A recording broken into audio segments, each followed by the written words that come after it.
Hello, hi, namaste. My name is Ashama Gupta, and today we are going to start lecture number 3 of D and F block elements. So आज की class में हम properties of transition elements discuss करेंगे. सो उससे पहले इसको start करने से पहले हम क्विक रिविजन करेंगे कि हमने लास्ट क्लास के अंदर क्या क्या कवर करा था.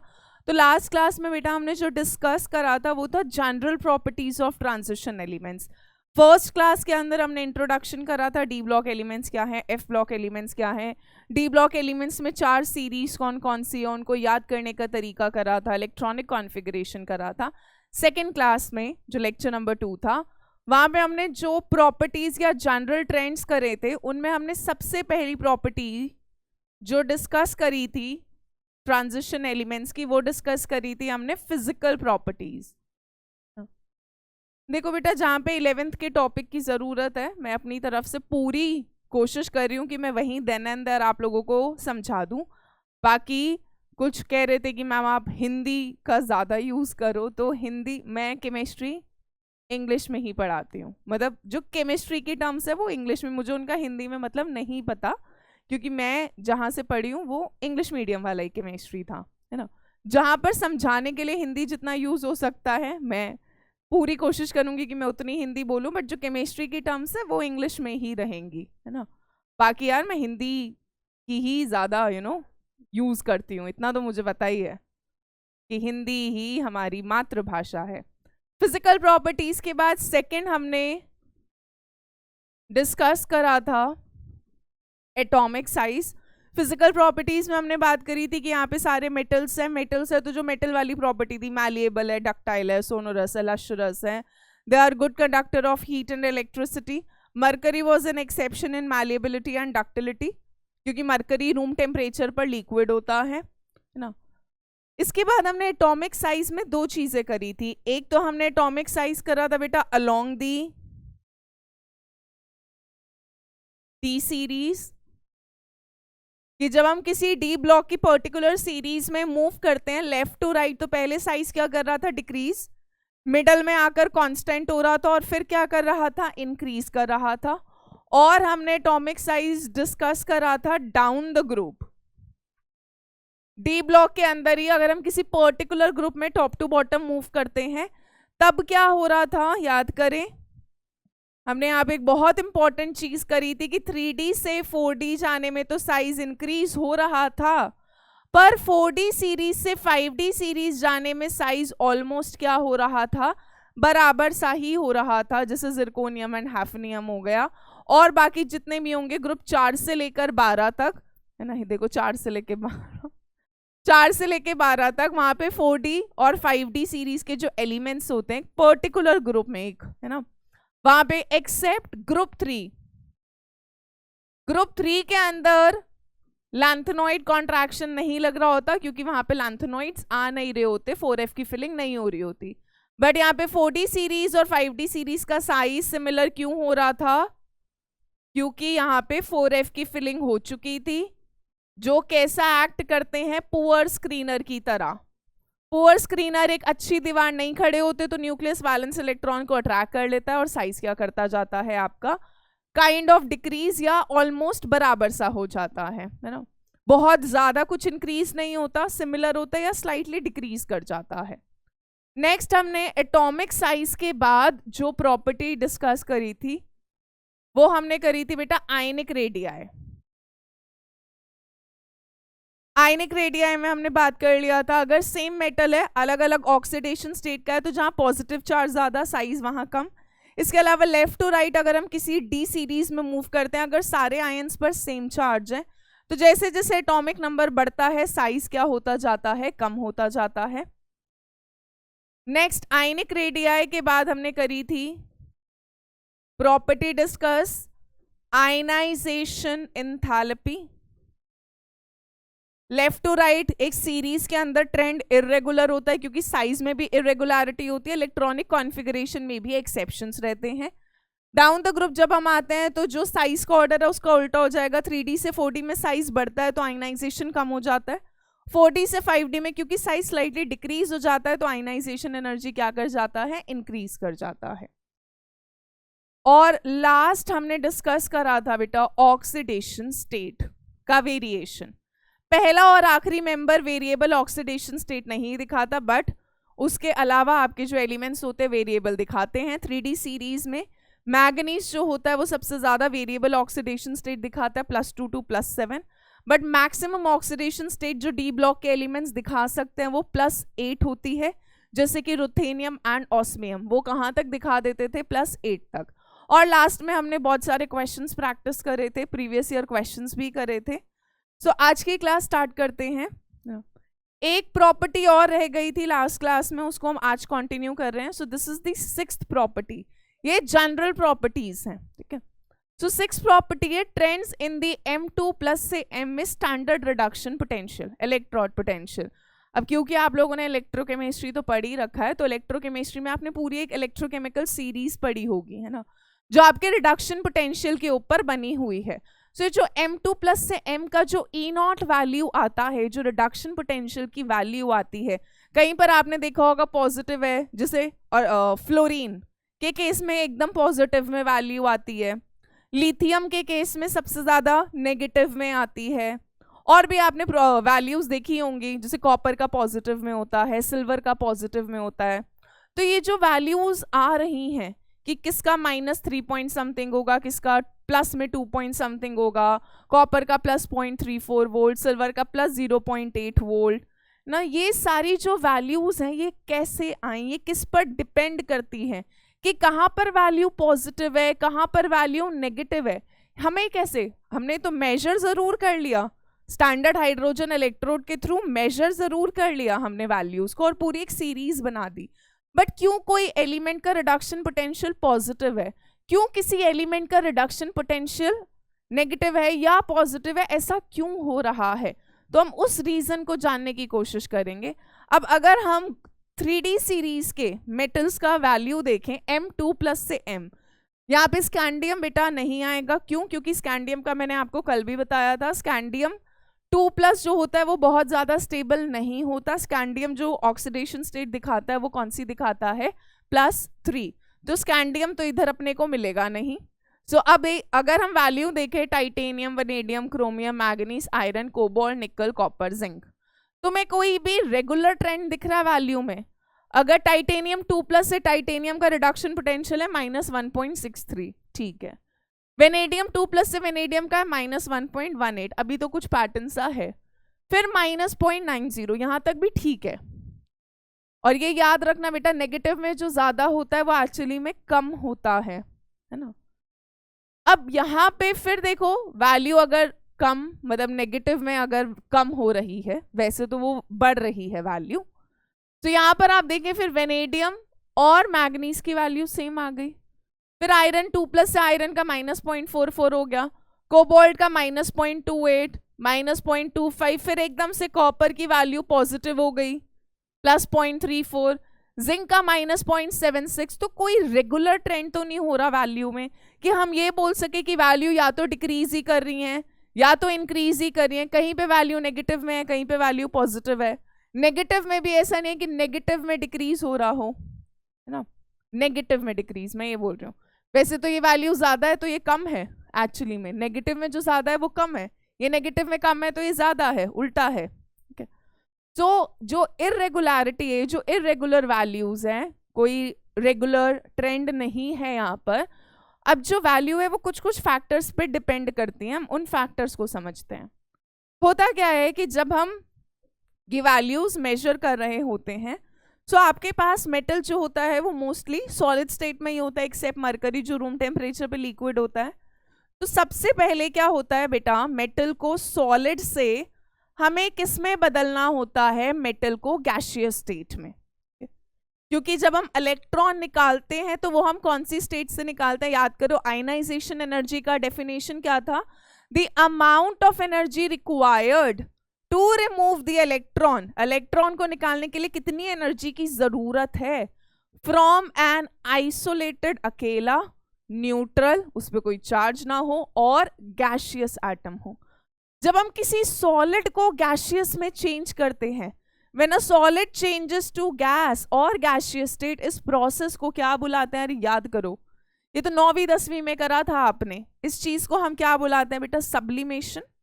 जैसे कि आपकी सॉलिड CO2 डायरेक्टली गैस में बदल जाता है ना, ड्राई आइस CO2 सॉलिड होता है, CO2 गैस में डायरेक्ट बदलता है, लिक्विड में नहीं बदलता। कैम्फर हो गया, नैप्थलीन बॉल्स हो गई, ये सारे आपके कैसे सॉलिड होते हैं, सब्लिमेबल सॉलिड।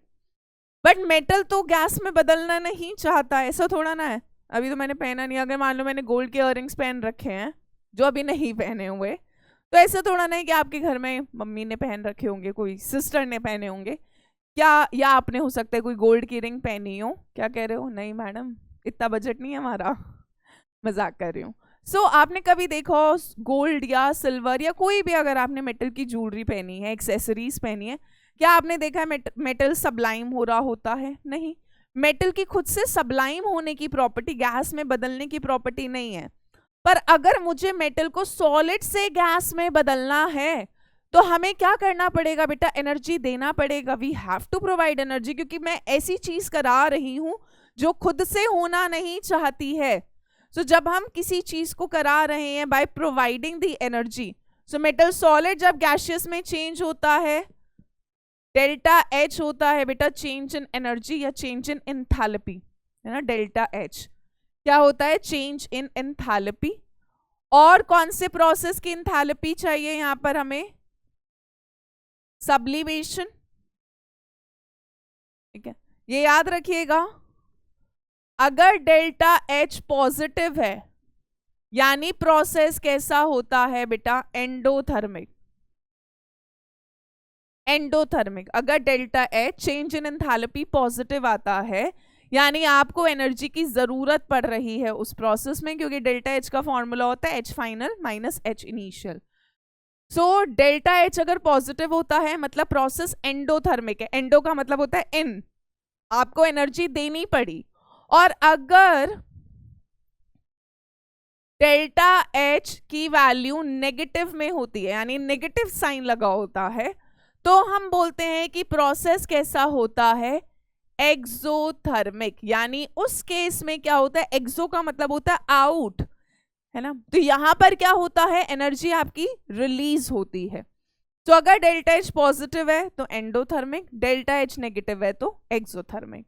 अब तुम समझदार हो, अगर तुम्हें किसी सॉलिड को सबलाइम करना है गैस में, हमें मेटल को सॉलिड से गैस में चेंज करना है, तो मुझे एनर्जी देनी पड़ेगी।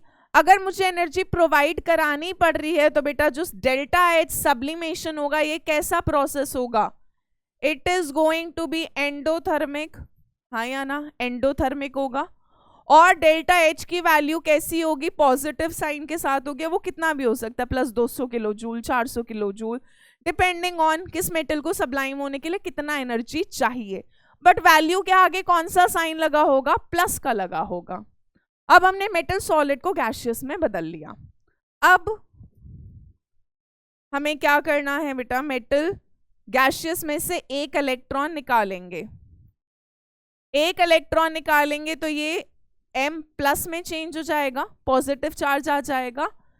जब आपने इलेक्ट्रॉन निकाला तो ये कौन सी हो जाएगी? आपकी फर्स्ट आयनाइजेशन एनर्जी। क्या हो जाएगी? First ionisation energy. इसको हम डेल्टा IH1 भी लिख सकते हैं। डेल्टा यानी चेंज, I का मतलब आयनाइजेशन, H का मतलब है एंथैल्पी, आयनाइजेशन एंथैल्पी, 1 का मतलब है पहला इलेक्ट्रॉन निकालने के लिए, ठीक है। तो यहाँ पर हमें फर्स्ट आयनाइजेशन एनर्जी चाहिए होगा पहला इलेक्ट्रॉन निकालने के लिए। अब खुद सोचो भाई, इलेक्ट्रॉन निकालना है तो अगेन हमें क्या करना पड़ेगा? एनर्जी देनी ही पड़ेगी। कहीं कम देनी पड़ती है, कहीं ज्यादा देनी पड़ती है, पर एनर्जी देनी जरूर पड़ेगी। और अगर हम एनर्जी प्रोवाइड कर रहे हैं, हमें एनर्जी देनी पड़ रही है, तो बोल दो यार कैसा होगा प्रोसेस? यानी ये भी आपका कैसा होगा बेटा? This is also going to be endothermic. यानी वैल्यू कैसे में होगी? पॉजिटिव में होगी। चलो, क्योंकि हमें M2+ चाहिए तो मुझे एक और इलेक्ट्रॉन निकालना होगा। एक और इलेक्ट्रॉन निकालते हैं यहां से। तो अब यहां पे कौन सा आयनाइजेशन हो गया? पहले लिख लेते हैं। M+ से क्या बन जाएगा? अब M2+ गैसियस। ये हो गया आपका सेकेंड आयनाइजेशन एनर्जी। चलिए, तो इसको हम डेल्टा IH2 भी लिख सकते हैं। चेंज इन, डेल्टा का मतलब होता है change in ionisation, ionisation enthalpy H या चेंज इन आयनाइजेशन एनर्जी 2 का मतलब है दूसरा इलेक्ट्रॉन जब निकला। अब अगेन वैल्यू कैसी होगी बेटा, यहाँ पर फिर से दूसरा इलेक्ट्रॉन निकालने के लिए भी मुझको एनर्जी देनी ही पड़ेगी, कहीं कम कहीं ज्यादा, वो कॉन्फ़िगरेशन पे डिपेंड कर रहा होता है। पर होगा ये भी कैसा, एंडोथर्मिक, यानी यहाँ पे भी वैल्यू कैसी आएगी, पॉजिटिव में ही आएगी। यानी यहाँ पे भी एनर्जी रिक्वायर्ड थी सॉलिड से मेटल को गैस में बदलने को। फिर मेटल से जब हमने पहला इलेक्ट्रॉन निकाला तो भी हमें एनर्जी देनी पड़ी, फर्स्ट आयनाइजेशन। फिर M+ को 2+ में बदला तो भी हमें क्या करना पड़ा, एनर्जी देना पड़ा, सेकेंड आयनाइजेशन। अब फाइनली क्या करना पड़ेगा, क्योंकि आपके रिएक्शंस एक्वस स्टेट में होते हैं, तो हम इस 2+ गैसियस को क्या करेंगे बेटा, हाइड्रेट करेंगे। किस में चेंज करेंगे, एक्वस में चेंज करेंगे, यानी वाटर में लेके जाएंगे। सो यहाँ पर क्या होगा, फिर वाटर के जो मॉलिक्यूल्स होते हैं वो मेटल के आयन को क्या कर लेते हैं, सराउंड कर लेते हैं, हाइड्रेट हो जाता है आपका मेटल आयन। गैसियस से किस में बदल गया, एक्वस स्टेट में हो गया। एक्वस का मतलब होता है जब कोई चीज पानी के अंदर डिसॉल्व हो या पानी के अंदर हो, सोल्यूशन। अब यहाँ पर जो एनर्जी होती है उसको हम बोलते हैं delta H, change in energy. Delta H कौन से प्रोसेस की, हाइड्रेशन। हाइड्रेशन तो समझ ही आता है जब हम बोलते हैं कि we should keep ourselves hydrated. Hydrate का मतलब ही है पानी, हाइड्रेशन। सो यहाँ पर जब हमने M2+ गैसियस को M2+ एक्वस में चेंज करा तो उस टाइम पर जो एनर्जी चेंज होता है उसको हम बोलते हैं एंथैल्पी ऑफ हाइड्रेशन। और क्योंकि यहाँ पर एनर्जी रिलीज होती है जब आप किसी गैसियस को एक्वस में कन्वर्ट करते हैं, हाइड्रेशन करते हैं, तो यहाँ पर एनर्जी क्या होती है बेटा, रिलीज होती है। और अगर रिलीज होगी यानी कि प्रोसेस कैसा होगा आपका, एक्सोथर्मिक। और अगर प्रोसेस एक्सोथर्मिक हुआ तो वैल्यू कैसी आएगी, यहाँ पर नेगेटिव में आएगी। यानी यहाँ पर एनर्जी रिलीज होती है तो वैल्यू कैसी आती है, नेगेटिव में आती है। अब होता है क्या, ये जो वैल्यूज है नेगेटिव या पॉजिटिव, ये इस पर डिपेंड करती है। देखो यार, यहां तक जो वैल्यूज है वो क्या है आपकी, एनर्जी रिक्वायर्ड। और एनर्जी रिक्वायर्ड वाली वैल्यूज कैसी हैं, पॉजिटिव में है। ये वाली जो आपकी है ये आपकी क्या है, एनर्जी रिलीज्ड। और ये कैसी है आपकी, नेगेटिव में है। ये आपकी कैसी है, नेगेटिव में है। कुछ केसेस में क्या हो सकता है बेटा, जहां पे नेगेटिव ज्यादा हो, यानी रिलीज एनर्जी ज्यादा हो रही है और रिक्वायर्ड कम है। हो सकता है किसी में कब मतलब सब्लिमेशन के लिए कम एनर्जी चाहिए हो सकता है किसी में इलेक्ट्रॉन निकालने के लिए हमें कम एनर्जी चाहिए हो। आप समझ रहे हो, देखो मैथ्स लगाते हैं, मान लो रिक्वायर्ड +150 है बट रिलीज -200 में हुई, तो ओवरऑल वैल्यू कैसी आएगी आपकी, नेगेटिव में आएगी। पर अगर आपकी रिक्वायर्ड ही बहुत ज्यादा है, मान लो आपको रिक्वायर्ड बेटा 300 है पर रिलीज खाली मुश्किल से 100 हो रही है, तो उस केस में वैल्यू कैसी आ जाती है आपकी, पॉजिटिव में आ जाती है। तो ये सारा खेल इन सब पर डिपेंड करता है। जो वैल्यूज होती हैं वो इन सारे फैक्टर्स पे डिपेंड करती है। सारे फैक्टर से मतलब सब्लिमेशन पे, दोनों आयनाइजेशन एनर्जी के सम पर कि कितना हमें एनर्जी चाहिए इलेक्ट्रॉन निकालने के लिए, हाइड्रेशन में कितना रिलीज हो रहा है, इस पर डिपेंड करती है कि वैल्यू नेगेटिव में आएगी, पॉजिटिव में आएगी, ज्यादा नेगेटिव आएगी, कम नेगेटिव आएगी, ज्यादा पॉजिटिव आएगी, कम पॉजिटिव आएगी। ये इन सारे फैक्टर्स पे क्या करता है आपका, डिपेंड करता है। तो क्योंकि कोई रेगुलर पैटर्न नहीं है, कोई हम बोल नहीं सकते, जैसे आपको याद होगा हमने कल की क्लास में करा था, क्रोमियम और कॉपर के केस में सेकेंड आयनाइजेशन बहुत चाहिए होता है, ये वाला। तो अब अगर वैल्यू ज्यादा पॉजिटिव में चाहिए, रिलीज इतना नहीं हुआ, तो वैल्यू पॉजिटिव में आएगा। तो सारे फैक्टर्स अपना अपना रोल प्ले कर रहे होते हैं। तो E0 M2+ से M की जो वैल्यूज हैं वो इरेगुलर होती हैं। यहाँ पे कोई रेगुलर पैटर्न फॉलो नहीं हो रहा था। जो इरेगुलर वेरिएशन आ रहा है वैल्यू का, वो क्यों आ रहा है, क्योंकि आयनाइजेशन एनर्जी रेगुलर नहीं होती है। इसके अलावा सब्लिमेशन एंथैल्पी भी, जो मैग्नीज और वेनेडियम के लिए सब्लिमेशन कम होता है, यानी ये वाली एनर्जी कम चाहिए, रिलीज ज्यादा हो जाती है, तो वैल्यू नेगेटिव में अच्छी खासी, ठीक है। सो ये डिपेंड कर रहा है कि आपको अगर रिक्वायर्ड कम है, किसी में हो सकता है सब्लिमेशन बहुत कम चाहिए पर रिलीज बढ़िया हो रही है हाइड्रेशन, तो वैल्यू नेगेटिव में आती है। हो सकता है कहीं पे हमें रिक्वायर्ड बहुत ज्यादा है, रिलीज कम हो रहा है ना, प्लस में ज्यादा चाहिए, माइनस में कम रिलीज हो रहा है, तो वहां पे वैल्यू पॉजिटिव में आ जाती है। अब यहाँ पर जो सबसे इंपॉर्टेंट क्वेश्चन आता है वो इससे आता है कि 3D सीरीज के अंदर ठीक है कोई ट्रेंड रेगुलर नहीं है, पर कॉपर के केस में ऐसा क्या हुआ कि वैल्यू जो है वो पॉजिटिव में आती है। एटलीस्ट यार बाकी सबके अंदर वैल्यू नेगेटिव में तो है, वैसे ज्यादा नेगेटिव होना लाइफ में अच्छा नहीं है, और कॉपर के केस में वैल्यू पॉजिटिव में क्यों होती है, इस चीज को समझेंगे। देखिए सारे वही स्टेप्स लगाते हैं बेटा। आपके पास कॉपर मेटल है सॉलिड, को पहले किस में कन्वर्ट करोगे, कॉपर गैसियस में। इस टाइम पर जो एनर्जी चाहिए तुमको वो कौन सी चाहिए होगी, डेल्टा एच सब्लिमेशन यानी सबलाइम करने के लिए, और डेल्टा एच सब्लिमेशन एनर्जी चाहिए तो ये कैसी होगी, एंडोथर्मिक यानी पॉजिटिव में। ठीक है, फिर हमने कॉपर गैसियस में से इलेक्ट्रॉन निकाला। हम बेसिकली क्या बोल रहे हैं कि कॉपर 2+ एक्वस से कॉपर सॉलिड में जो E0 वैल्यू होता है वो कितना होता है, +0.34 वोल्ट होता है। तो हम कह रहे हैं कि कॉपर के केस में जो E0 वैल्यू आता है, जो रिडक्शन पोटेंशियल आता है, वो पॉजिटिव में क्यों आ रहा होता है। आई होप आप लोगों के दिमाग में आंसर तो आ गया होगा। पॉजिटिव में वैल्यू तभी आएगी जब रिक्वायर्ड ज्यादा होगा, रिलीज कम हो रहा होगा। तो अब देखो जरा, यहां से जब मैंने एक इलेक्ट्रॉन निकाला तो मुझे डेल्टा IH1 चाहिए होगा, फर्स्ट आयनाइजेशन एनर्जी। क्योंकि एनर्जी रिक्वायर्ड है तो ये कैसा होगा बेटा, एंडोथर्मिक यानी वैल्यू कैसी आएगी, पॉजिटिव में। और ये कॉपर गैसियस से किस में बदल जाएगा, कॉपर प्लस गैसियस में। ठीक है, एक और इलेक्ट्रॉन निकालते हैं, तो डेल्टा IH2 कॉपर प्लस से किस में चेंज होगा, कॉपर 2+ गैसियस में। दूसरा इलेक्ट्रॉन निकालने के लिए भी एनर्जी चाहिए होगी, यानी ये कैसा होगा, एंडोथर्मिक, वैल्यू कैसी आएगी, पॉजिटिव में। अब हमने क्या करा, कॉपर 2+ गैसियस को हाइड्रेट करा। जब हमने इसको हाइड्रेट करा तो ये 2+ गैसियस से किस में बदल गया बेटा, एक्वस में बदल गया। गैसियस आयन को आपने हाइड्रेट करा, एक्वस में बदल गया।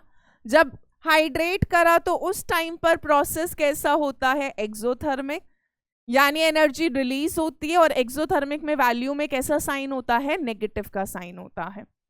अब होता क्या है कि हमें कॉपर को कॉपर 2+ में जब हम चेंज कर रहे हैं पूरा का पूरा एक्वस में, तो होता क्या है, जो रिक्वायर्ड होता है आपको, अब रिक्वायर्ड में क्या क्या है बेटा, सब्लिमेशन पहला, उसके बाद कॉपर प्लस। अब कॉपर प्लस में क्या अटेन हो रखा होता है,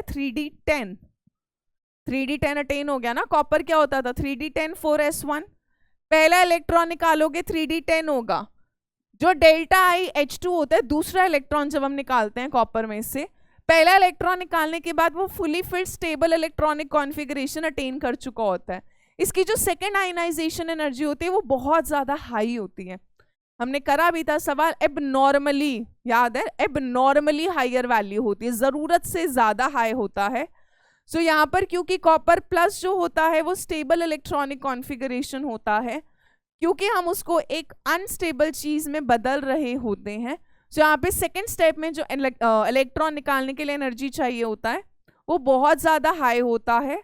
सो यहाँ पर बेसिकली क्या होता है कि जो टोटल एनर्जी रिक्वायर्ड है, टोटल एनर्जी रिक्वायर्ड वो बहुत ज्यादा होता है than the total energy released. यानी ये जो हाइड्रेशन एनर्जी रिलीज हो भी रही है, हो तो रही है रिलीज नेगेटिव में, बट ये इतनी रिलीज नहीं होती कि रिक्वायर्ड को कंपनसेट कर सके। अब कंपनसेट का मतलब क्या होता है, या बैलेंस कर सके। कंपनसेट का मतलब क्या कैसे समझाएं, मान लो कोई छुट्टी वाले दिन मैंने काम करा, या तुम्हारा ये एग्जाम्पल लेती हूँ, मम्मी ने बोला कि बाजार से जा ये सामान लेकर आ जा। उसके बदले में मम्मी क्या कहती है, अच्छा ठीक है 10 या 20 रुपए तू अपने लिए यूज कर लियो, अपने लिए कुछ ले लेना खाने पीने का। तो हमारे पेरेंट्स बेसिकली क्या कर रहे हैं, कंपनसेट करने की कोशिश करें कि वो हमसे काम करा रहे हैं, उसके बदले में उन्होंने हमको 10-20 रुपए दे दिए कि जाओ। हमें भी अच्छा लगेगा कि ठीक है यार, हमें कंपनसेट करा जा रहा है जो हम काम करके आ रहे हैं। सो यहाँ पर भी क्या होता है कि जो हाइड्रेशन एनर्जी रिलीज होती है वो रिक्वायर्ड को कंपनसेट नहीं कर पाती, क्योंकि रिक्वायर्ड इतना ज्यादा है कि रिलीज वाली जो एनर्जी नेगेटिव में है वो इस चीज को बैलेंस नहीं कर पा रही। एग्जाम्पल से समझ लो, जो टोटल एनर्जी रिक्वायर्ड थी वो पॉजिटिव में थी, वो मच हाइयर है than the total energy release. So मान लो रिक्वायर्ड में +600 है, रिलीज में खाली -150 है, तो ओवरऑल वैल्यू बेटा आपकी कैसी आएगी, प्लस में आएगी। वो 5 बनाने की कोशिश थी, 0 जैसा लग रहा था, तो आपकी वैल्यू कैसी आएगी, पॉजिटिव में आएगी। तो बेसिकली अगर हमारा रिक्वायर्ड बहुत ज्यादा है और रिलीज कम हो रहा है, उतना रिलीज नहीं हो रहा एनर्जी जितना हम सोच रहे थे, और रिलीज हो भी रहा है तो रिक्वायर्ड इतना ज्यादा है कि वो बेचारा कंपनसेट ही नहीं कर पा रहा उस केस में। और इसीलिए हम बोलते हैं कि कॉपर के केस में E0 वैल्यू कैसा आता है, पॉजिटिव आता है। अब इस पर जरा स्टार वार सब कुछ बना देते हैं, बहुत इंपॉर्टेंट है। PYQs आए हुए हैं, काफी बार आ रखे हैं, so this is very important कि Y copper has positive E0 value. क्यों E0 Cu2+ से Cu का पॉजिटिव में आता है, ये NCERT में भी सवाल है, काफी प्रीवियस ईयर के अंदर भी क्वेश्चन मिलेगा आपको। सो याद रखना है कि कॉपर के केस में क्या होता है, this is because high energy is required. Copper को कॉपर 2+ में पूरी तरह बदलने के लिए जो रिक्वायर्ड होता है वो बहुत ज्यादा होता है, which is not balanced bye it's hydration energy. ये बेचारी कितना भी कोशिश कर ले तो भी जो रिक्वायर्ड एनर्जी थी उसको कॉम्पनसेट नहीं कर पाती, और ओवरऑल वैल्यू कैसा आता है कॉपर के केस में, पॉजिटिव आता है। इतनी बात क्लियर है क्योंकि बहुत इंपॉर्टेंट सवाल है। चलिए थोड़ा सवाल करते हैं। तो पहला क्वेश्चन है कि why is chromium 2+ reducing and manganese 3+ oxidising when both have D4 configuration. ये सवाल बहुत इंपॉर्टेंट सा है, ध्यान से समझेंगे।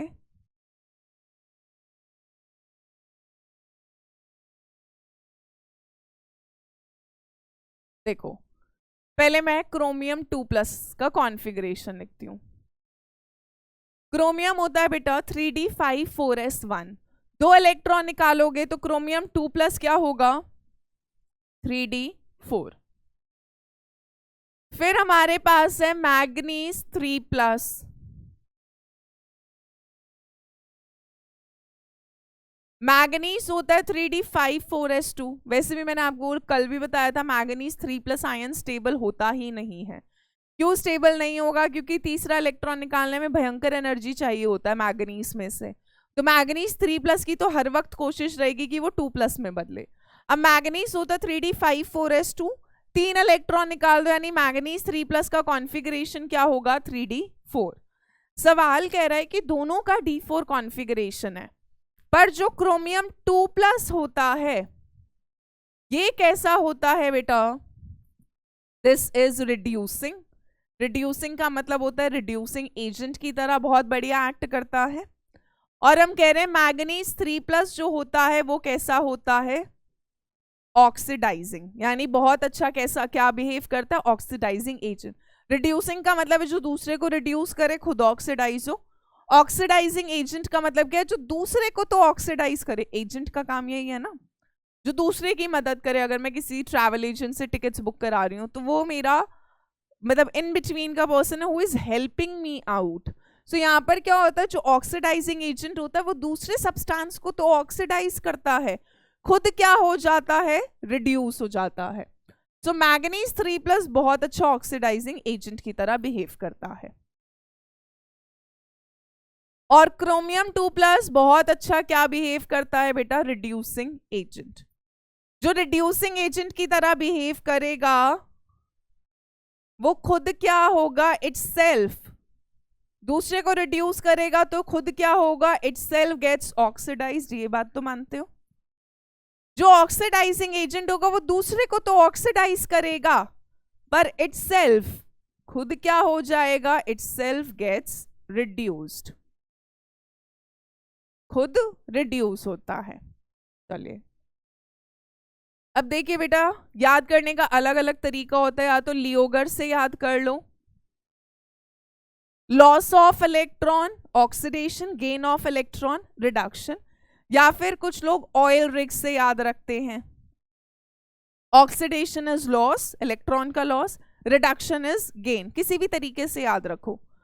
तो अगर इलेक्ट्रॉन का लॉस होता है तो हम बोलते हैं ऑक्सीडेशन हो रहा है। जो ऑक्सीडेशन जाता है वो कैसा एजेंट होता है, रिड्यूसिंग एजेंट होता है। दोबारा सुनना मैंने क्या बोला, ऑक्सीडेशन होता है लॉस ऑफ इलेक्ट्रॉन, ठीक है। जैसे मान लो मैं एक रिएक्शन लिख के समझा रही हूं,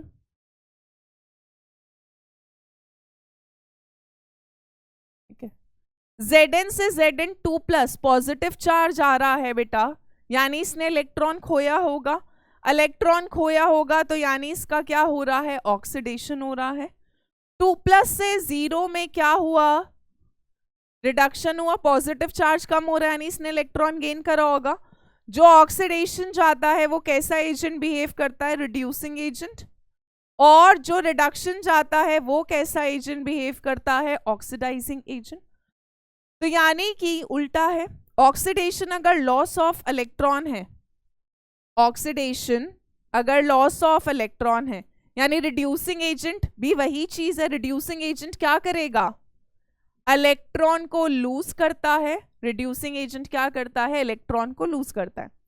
जो ऑक्सीडेशन चाहता है वो कैसा एजेंट बिहेव करता है, जिंक से बेटा Zn2+ ऑक्सीडेशन चाह रहा था, जो ऑक्सीडेशन जाता है वो कैसा एजेंट होता है, reducing agent.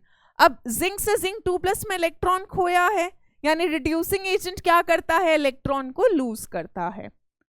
Oxidation sorry, copper 2+ से कॉपर में रिडक्शन हुआ, कॉपर 2+ से कॉपर में इलेक्ट्रॉन गेन हो रहा है, यानी जो रिडक्शन चाहता है वो ऑक्सीडाइजिंग एजेंट की तरह बिहेव करता है, यानी कॉपर 2+ ऑक्सीडाइजिंग एजेंट है, दूसरे को ऑक्सीडाइज कर रहा है पर खुद रिड्यूस हो रहा है। और जब खुद रिड्यूस हो रहा है तो क्या कर रहा है, ये इलेक्ट्रॉन को गेन कर रहा है, खुद क्या कर रहा है, इलेक्ट्रॉन को गेन कर रहा है। सो हमने क्या कहा, इस चीज को साइड में लिख भी देते हैं, ऑक्सीडेशन होता है लॉस ऑफ इलेक्ट्रॉन, और जो ऑक्सीडेशन जाता है वो कैसा एजेंट बिहेव करता है, रिड्यूसिंग एजेंट। रिडक्शन होता है गेन ऑफ इलेक्ट्रॉन, और जो रिडक्शन जाता है वो कैसा एजेंट बिहेव करता है, ऑक्सीडाइजिंग एजेंट। यानी रिड्यूसिंग एजेंट इलेक्ट्रॉन का लॉस करेगा, लूज करेगा, ऑक्सीडाइजिंग एजेंट इलेक्ट्रॉन को क्या करेगा, गेन करेगा। इतनी बात क्लियर है, ठीक है। चलो अब हमने कहा क्योंकि क्रोमियम 2+ रिड्यूसिंग एजेंट की तरह बिहेव करता है, दूसरे को रिड्यूस करता है, खुद ऑक्सीडाइज होता है, तो क्रोमियम 2+ जब एक इलेक्ट्रॉन लूज करेगा तो बेटा ये किस में कन्वर्ट हो जाएगा, क्रोमियम 3+ में। जल्दी बोलो भाई, इलेक्ट्रॉन का लॉस होगा, दूसरे को जब ये रिड्यूस कर रहा है तो खुद तो ऑक्सीडाइज होगा, खुद 2+ से किस में ऑक्सीडाइज हो जाता है, 3+ में। D4 से इसका कॉन्फ़िगरेशन बेटा किस में चेंज हो जाता है, D3 में हो जाता है। D3 में आपको बनाकर दिखाती हूं, D3 ऐसा होगा 1 2 3, ठीक है। जो 5 ऑर्बिटल्स थे वो कौन कौन से थे, याद करो, dxy dyz dxz dx² - y² and dz²। यहां पर ये क्या अटेन करता है, इस चीज को समझेंगे थोड़ा, half filled stable T2G configuration. काफी भारी भारी चीजें लिखी हैं मैंने, इसको मैं एक्स्ट्रा में समझा रही हूं। याद करो मैंने आपको बताया था बेटा, D के अंदर जो 5 ऑर्बिटल्स थे वो कौन कौन से थे, dxy dyz dxz।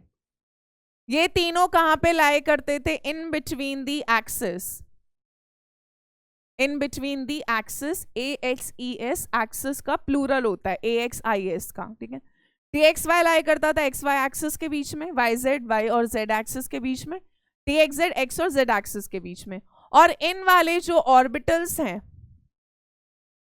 इनको हमने एक नाम दिया था T2G, triply degenerate, dx square minus y square and dz square. ये कहाँ पे लाई करते थे? एक्सिस के ऊपर। और इनको हमने क्या नाम दिया था बेटा? EG orbitals, evenly degenerate. अब ये जो D के 5 ऑर्बिटल हैं, ध्यान से देखना, इंपॉर्टेंट चीज है। हम इनको इस तरह से लिखते हैं dxy, dyz, dxz, dx square minus y square and dz square. यानी ये वाले ऑर्बिटल्स आपके कौन से हो गए? T2G वाले। और यहां पर 3 इलेक्ट्रॉन भरे हुए हैं। तो T2G 3 ऑर्बिटल बेटा हाफ फिल्ड ही तो है। ये 3 ऑर्बिटल फुली फिल्ड तब होते हैं जब 6 इलेक्ट्रॉन्स होते हैं। 3 इलेक्ट्रॉन है, यानी ये जो T2G वाले ऑर्बिटल है ये कैसे फिल्ड है? हाफ फिल्ड है। हाफ फिल्ड समझ आता है? आधा भरा हुआ है। पूरा भरता तो 6 इलेक्ट्रॉन होने चाहिए थे, 3 ऑर्बिटल में 6 इलेक्ट्रॉन होने चाहिए थे, पर 6 नहीं है, 3 ही इलेक्ट्रॉन है। यानी ये वाले जो ऑर्बिटल है कैसे फिल्ड हो रखे हैं? हाफ फिल्ड हो रखे हैं। और इसीलिए हम कहते हैं कि क्योंकि क्रोमियम 2+ से जब 3+ में चेंज होता है, D3 कॉन्फ़िगरेशन अटेन करता है, तो वो स्टेबिलिटी अटेन कर लेता है कौन से कॉन्फ़िगरेशन की? हाफ फिल्ड T2G की। और इसीलिए हम बोलते हैं कि क्रोमियम 2+ से 3+ में बदलना चाहता है, क्योंकि वो एक अच्छा खासा स्टेबल कॉन्फ़िगरेशन अटेन कर रहा होता है। अब मैग्नीज के केस में क्या होता है? ये ऑक्सीडाइजिंग एजेंट क्यों बिहेव करता है? ये इलेक्ट्रॉन क्यों गेन करता है? क्योंकि मैग्नीज 3+ जैसे ही एक इलेक्ट्रॉन गेन करेगा, यानी दूसरे को ऑक्सीडाइज करेगा और खुद किस में रिड्यूस हो जाएगा? मैग्नीज 2+ में। तो D4 में जब एक और इलेक्ट्रॉन गेन होगा तो बेटा ये कौन सा कॉन्फ़िगरेशन अटेन कर लेगा? D5 configuration.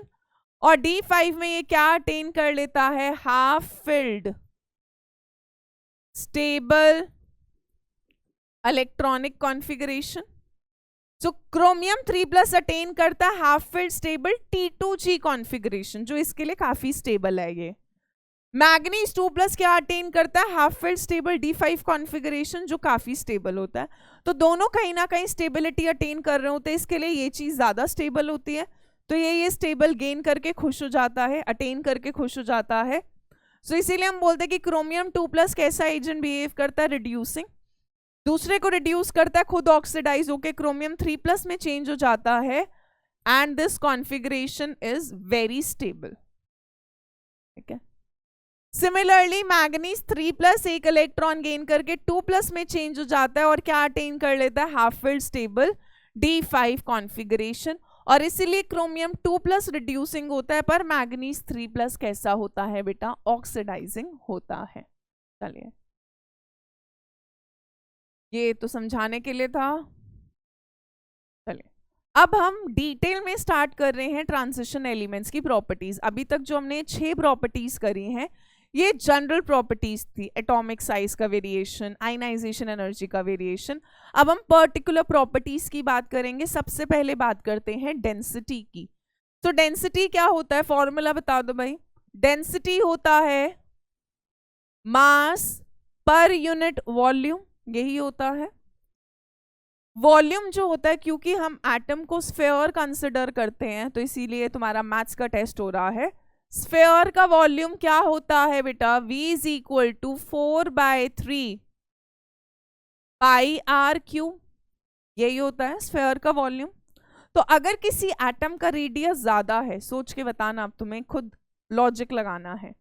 अगर किसी एटम का रेडियस ज्यादा है, यानी एटम का साइज बड़ा है, अगर रेडियस ज्यादा होगा तो बेटा वॉल्यूम ज्यादा होगा, क्योंकि R अगर ज्यादा होगा तो V भी ज्यादा आएगा। अगर वॉल्यूम ज्यादा आएगा तो डेंसिटी क्या आएगी? कम आएगी। अगर किसी का मास ज्यादा होगा तो डेंसिटी ज्यादा आएगी। तो डेंसिटी दोनों फैक्टर्स पे डिपेंड करती है, मास पर भी और वॉल्यूम पर भी। ठीक है। डेंसिटी की यूनिट आई गैस सबको पता होगा। SI यूनिट में होता है किलोग्राम पर मीटर क्यूब, CGS में होता है आपका ग्राम पर सेंटीमीटर क्यूब। तो जब हम लेफ्ट टू राइट सीरीज में मूव करते हैं, लेफ्ट टू राइट, तो डेंसिटी क्या करती जाती है, इंक्रीज करती जाती है। आप एनसीईआरटी में एक टेबल है, उसके अंदर वैल्यूज भी दे रखे हैं, बट वैल्यूज हमें याद करने की जरूरत नहीं है। तो जब हम स्कैंडियम से लेकर कॉपर में जाते हैं तो डेंसिटी क्या करती जाती है, इंक्रीज करती जाती है। जिंक की डेंसिटी कॉपर के कंपैरिजन में कम होती है, ठीक है। वैसे भी हम ट्रांजिशन एलिमेंट्स की बात कर रहे हैं, so I will not consider group 12, but अगर मैं फिर भी बताऊं तो कॉपर की डेंसिटी ज्यादा होती है, जिंक की कम होती है, क्योंकि जिंक के केस में साइज काफी बढ़ रहा होता है। साइज अगर बढ़ेगा तो वॉल्यूम बढ़ेगा, वॉल्यूम बढ़ेगा तो डेंसिटी क्या हो जाती है, जिंक के केस में कम हो जाती है। सो स्कैंडियम टू कॉपर तो डेंसिटी इंक्रीज करती है, बट अगर मैं कॉपर और जिंक में कंपेयर करूं तो डेंसिटी किसकी ज्यादा होती है बेटा, कॉपर की ज्यादा होती है, जिंक की कम होती है।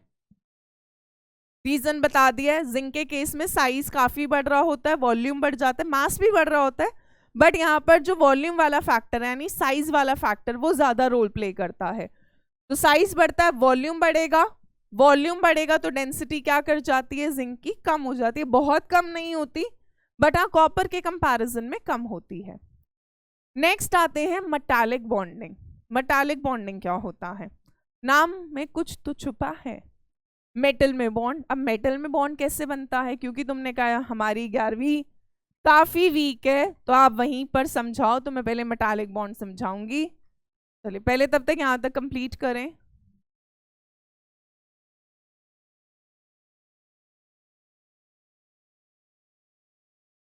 चलो, एक मॉडल है जिसको हम बुलाते हैं इलेक्ट्रॉन सी मॉडल। मैं सिर्फ समझा रही हूं, चाहे थोड़ी 11वीं याद आ जाए, हो सकता है कुछ ने पढ़ा, हो सकता है कुछ ने ना पढ़ा हो, कोई बात नहीं। इलेक्ट्रॉन सी मॉडल क्या कहता है कि एक इलेक्ट्रॉन का समुद्र है। अब मेटल जो होता है उसकी टेंडेंसी होती है इलेक्ट्रॉन लूज करने की, तो मेटल आयन जो होता है और जो इलेक्ट्रॉन्स होते हैं वो लूजली बॉन्डेड होते हैं, क्योंकि मेटल की हर वक्त कोशिश होती है कि वो इलेक्ट्रॉन आसानी से लूज कर देता है, इलेक्ट्रोपॉजिटिव होते हैं। तो अगर ये मेरा मेटल आयन है, उस पर +1 भी हो सकता है, 2+ भी हो सकता है, डिपेंडिंग ऑन, तो आप चाहो तो N+ भी लिख सकते हो, वो मर्जी है। तो हमने कहा एक इलेक्ट्रॉन का समुद्र एक सी ऑफ इलेक्ट्रॉन है जो मेटल के आयन को सराउंड करके रखता है।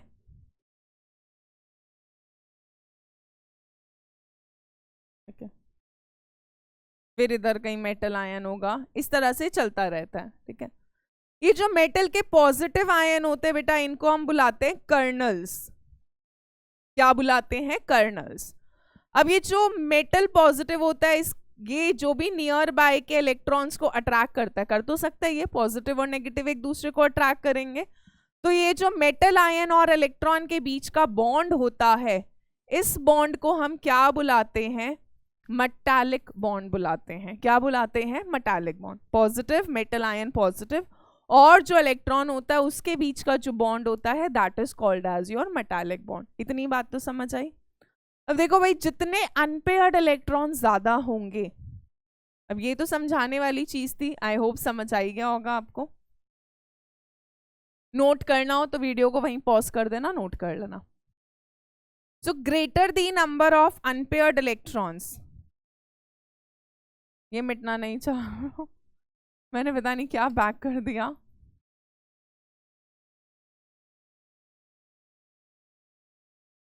तो हम कह रहे हैं कि जो मेटालिक बॉन्ड होता है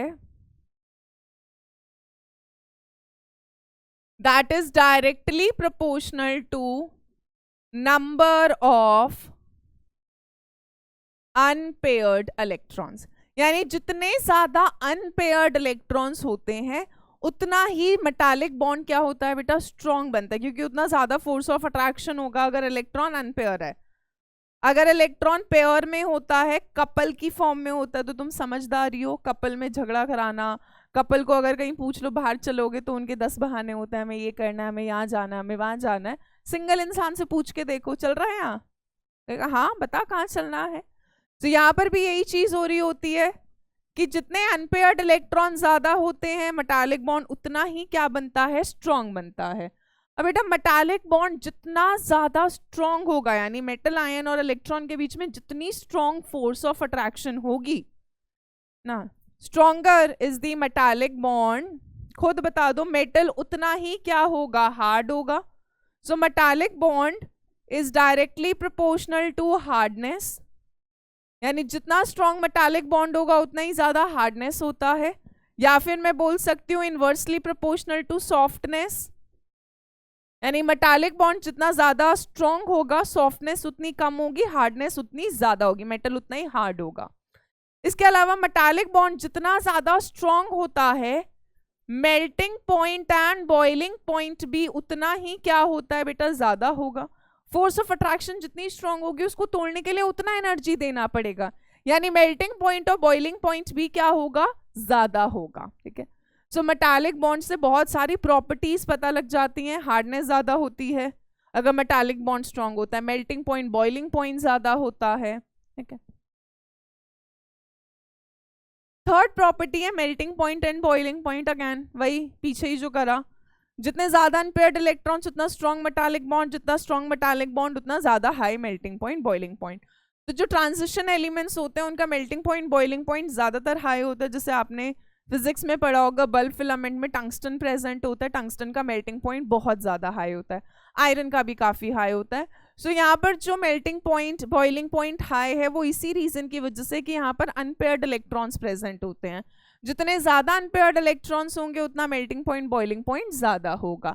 अब एक्सेप्शन आ जाएगा. एक्सेप्शन क्या आएगा हमारे पास बेटा,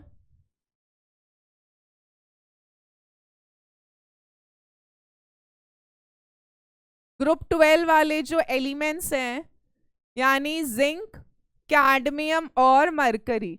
जिंक का कॉन्फ़िगरेशन क्या था, 3d10 4s2, कैडमियम का क्या था 4d10 5s2 और मरकरी का क्या होता है 5d10 6s2. चलिए सोच के बताओ क्या यहाँ पर कोई अनपेयर्ड इलेक्ट्रॉन प्रेजेंट है, कोई सिंगल दिख रहा है तुमको जो मिंगल होने के लिए तैयार बैठा है, या सारे के सारे इलेक्ट्रॉन्स कैसे हैं, पेयर की फॉर्म में, d10 फुली फिल्ड है. सो जिंक कैडमियम मरकरी के केस में नो अनपेयर्ड इलेक्ट्रॉन. अगर बेटा अनपेयर्ड इलेक्ट्रॉन प्रेजेंट नहीं है, हमने क्या बोला, जितना ज्यादा अनपेयर्ड इलेक्ट्रॉन्स होंगे उतना स्ट्रॉन्ग मेटालिक बॉन्ड होगा, but they do not have any unpaired electron, no unpaired electrons are present. अगर अनपेयर्ड इलेक्ट्रॉन्स ही प्रेजेंट नहीं है तो यहां पर मेटालिक बॉन्ड कैसा होता है, वीक मेटालिक बॉन्ड होगा. जिंक कैडमियम मरकरी के बीच में, मतलब जिंक का जिंक के बीच में एटम्स में, जिंक मेटल में वीक मेटालिक बॉन्ड, कैडमियम में भी मेटालिक बॉन्ड वीक होता है, मरकरी में भी मेटालिक बॉन्ड वीक होता है, जिसकी वजह से इनका मेल्टिंग पॉइंट और बॉइलिंग पॉइंट कैसा होता है बेटा, लो होता है. They have low melting point and boiling point, और इनको एक नाम भी दिया जाता है, zinc cadmium mercury are considered as volatile metals. Volatile का मतलब होता है जो आसानी से किस में बदल सके, वेपर्स में. वॉलेटाइल है ना, नॉन वॉलेटाइल वॉलेटाइल सब्सटेंसेस होते हैं. सो वॉलेटाइल जो आसानी से किस में बदल सके, वेपर्स में बदल सके. क्योंकि जिंक कैडमियम मरकरी के केस में वीक मेटालिक बॉन्ड होता है, क्योंकि इनमें कोई अनपेयर्ड इलेक्ट्रॉन प्रेजेंट नहीं होता, इसीलिए इनका मेल्टिंग पॉइंट और बॉइलिंग पॉइंट क्या होता है, लो होता है. तो हम कह रहे हैं कि जनरली जो ट्रांजिशन एलिमेंट्स होते हैं उनका मेल्टिंग पॉइंट हाई होता है, except zinc cadmium mercury. Important है, सवाल आता है. तो बाकी ट्रांजिशन एलिमेंट्स का melting point boiling point high क्यों है, melting point and boiling point is high due to strong metallic bonds and presence of partially filled d orbitals. D orbital क्योंकि इनकम्प्लीटली फिल्ड होंगे तो अनपेयर्ड इलेक्ट्रॉन्स होंगे, unpaired electrons होंगे तो metallic bond कैसा होगा, स्ट्रॉन्ग होगा. नेक्स्ट प्रॉपर्टी की बात करते हैं, एंथैल्पी ऑफ एटमाइजेशन. बेटा ये हर इंडिविजुअल प्रॉपर्टी बहुत इंपॉर्टेंट है क्योंकि हर प्रॉपर्टी से सवाल आ जाता है. एंथैल्पी ऑफ एटमाइजेशन को हम EOA भी बोलते हैं. होता क्या है, नाम समझो, एंथैल्पी का मतलब एनर्जी, एटमाइजेशन का मतलब है एटम में कन्वर्ट करने के लिए। जैसे अगर मान लो ये क्लोरीन गैस है, ये भी मॉलिक्यूल है, Cl2 का मॉलिक्यूल है। अगर मैं इसको Cl एटम्स में कन्वर्ट करना चाहती हूँ, मैं तुमसे पूछूं Cl2 और 2Cl में क्या फर्क है, तो Cl2 का मतलब है क्लोरीन मॉलिक्यूल जिसमें क्लोरीन क्लोरीन के बीच में कोवेलेंट बॉन्ड है। 2Cl का मतलब क्या है, 2 एटम्स ऑफ क्लोरीन जिनके बीच में कोई बॉन्ड प्रेजेंट नहीं है। तो जब हम किसी को एटम्स में कन्वर्ट करते हैं, अब एटम्स में कन्वर्ट करते तो एनर्जी चाहिए होगा। सो एंथैल्पी ऑफ एटमाइजेशन बेसिकली वो एनर्जी चेंज होता है जिसमें हम किसी चीज को एटम में, किसी सब्सटेंस को, मेटल को, नॉन मेटल को, मॉलिक्यूल को किस में कन्वर्ट करते हैं, एटम्स में कन्वर्ट कर रहे होते हैं। That is called as enthalpy of atomisation. इतनी बात क्लियर है। जैसे मान लो अगर मैं मीथेन है, CH4 का मॉलिक्यूल है, उसको किस में कन्वर्ट करा, कार्बन के एटम में और 4 हाइड्रोजन के एटम में, तो इसमें जो एनर्जी चाहिए होगी मुझे, उसको हम क्या बोलेंगे, एंथैल्पी ऑफ एटमाइजेशन। एटम्स में कन्वर्ट करने की जो एनर्जी होती है, जो चाहिए होती है। तो अब जरा देखें, एंथैल्पी ऑफ एटमाइजेशन जो होता है वो अनपेयर्ड इलेक्ट्रॉन्स के डायरेक्टली प्रोपोर्शनल है। और मैं ये भी लिख सकती हूँ कि enthalpy of atomisation is directly proportional to metallic bond also. जल्दी बोलो भाई, बोल सकते हैं। Number of unpaired electrons is directly proportional to metallic bond, and metallic bond फिर एंथैल्पी ऑफ एटमाइजेशन के भी डायरेक्टली प्रोपोर्शनल होगा। सो जितने ज्यादा अनपेयर्ड इलेक्ट्रॉन्स होंगे उतना स्ट्रॉन्ग मेटालिक बॉन्ड होगा। मेटालिक बॉन्ड अगर स्ट्रॉन्ग है तो वो आसानी से एटम्स में कन्वर्ट नहीं होगा बेटा, और अगर आसानी से कन्वर्ट नहीं होगा तो एंथैल्पी ऑफ एटमाइजेशन कैसा होगा, हाई होगा। Enthalpy of atomisation transition elements की कैसी होती है, हाई होती है। अगेन इनकी एंथैल्पी ऑफ एटमाइजेशन तुम समझदार हो, कम होगी। क्यों कम होगी, अनपेयर्ड इलेक्ट्रॉन ही नहीं है, अनपेयर्ड इलेक्ट्रॉन नहीं होगा तो एंथैल्पी ऑफ एटमाइजेशन क्या होगा, लो होगा। सो जितना ज्यादा अनपेयर्ड इलेक्ट्रॉन होगा उतना ज्यादा एंथैल्पी ऑफ एटमाइजेशन होगा और उतना ज्यादा स्ट्रॉन्ग क्या होगा, आपका मेटालिक बॉन्ड होगा। अब एंथैल्पी ऑफ एटमाइजेशन जो होती है बेटा, वो शुरू में तो क्या करती है, इंक्रीज करती है। It first increases up to middle, और फिर क्या करना स्टार्ट कर देती है, डिक्रीज करना। क्यों, शुरू में क्या होता है, अनपेयर्ड इलेक्ट्रॉन इंक्रीज होते हैं, D1 में 1, D2 में 2, D3 में 3, D4 में 4, इस तरह से। क्रोमियम में D5 4s1 हो जाता है, वहां 6 अनपेयर्ड होते हैं। उसके बाद एंथैल्पी ऑफ एटमाइजेशन कम होता जाएगा। आयरन में 3d6 यानी 4 अनपेयर्ड, कोबाल्ट में 3d7 3 अनपेयर्ड, निकल के अंदर 3d8 2 अनपेयर्ड, कॉपर होता है 3d10 4s1 1 अनपेयर्ड तो होगा 4s1 में, जिंक में बिल्कुल भी नहीं होता। सो होता क्या है कि जैसे जैसे अनपेयर्ड इलेक्ट्रॉन्स कम होते जाएंगे आगे जाते जाते, क्योंकि इलेक्ट्रॉन की पेयरिंग शुरू हो जाती है, तो अनपेयर्ड इलेक्ट्रॉन्स कम होंगे तो एंथैल्पी ऑफ एटमाइजेशन भी क्या होता जाता है, कम होता जाता है। तो शुरू में एंथैल्पी ऑफ एटमाइजेशन बढ़ता है क्योंकि अनपेयर्ड इलेक्ट्रॉन्स बढ़ते हैं, बट उसके बाद एंथैल्पी ऑफ एटमाइजेशन क्या होता है बेटा, कम होता जाता है क्योंकि इलेक्ट्रॉन्स की पेयरिंग शुरू हो जाती है। इतनी बात क्लियर है या अब लिखकर पूरा बताऊं।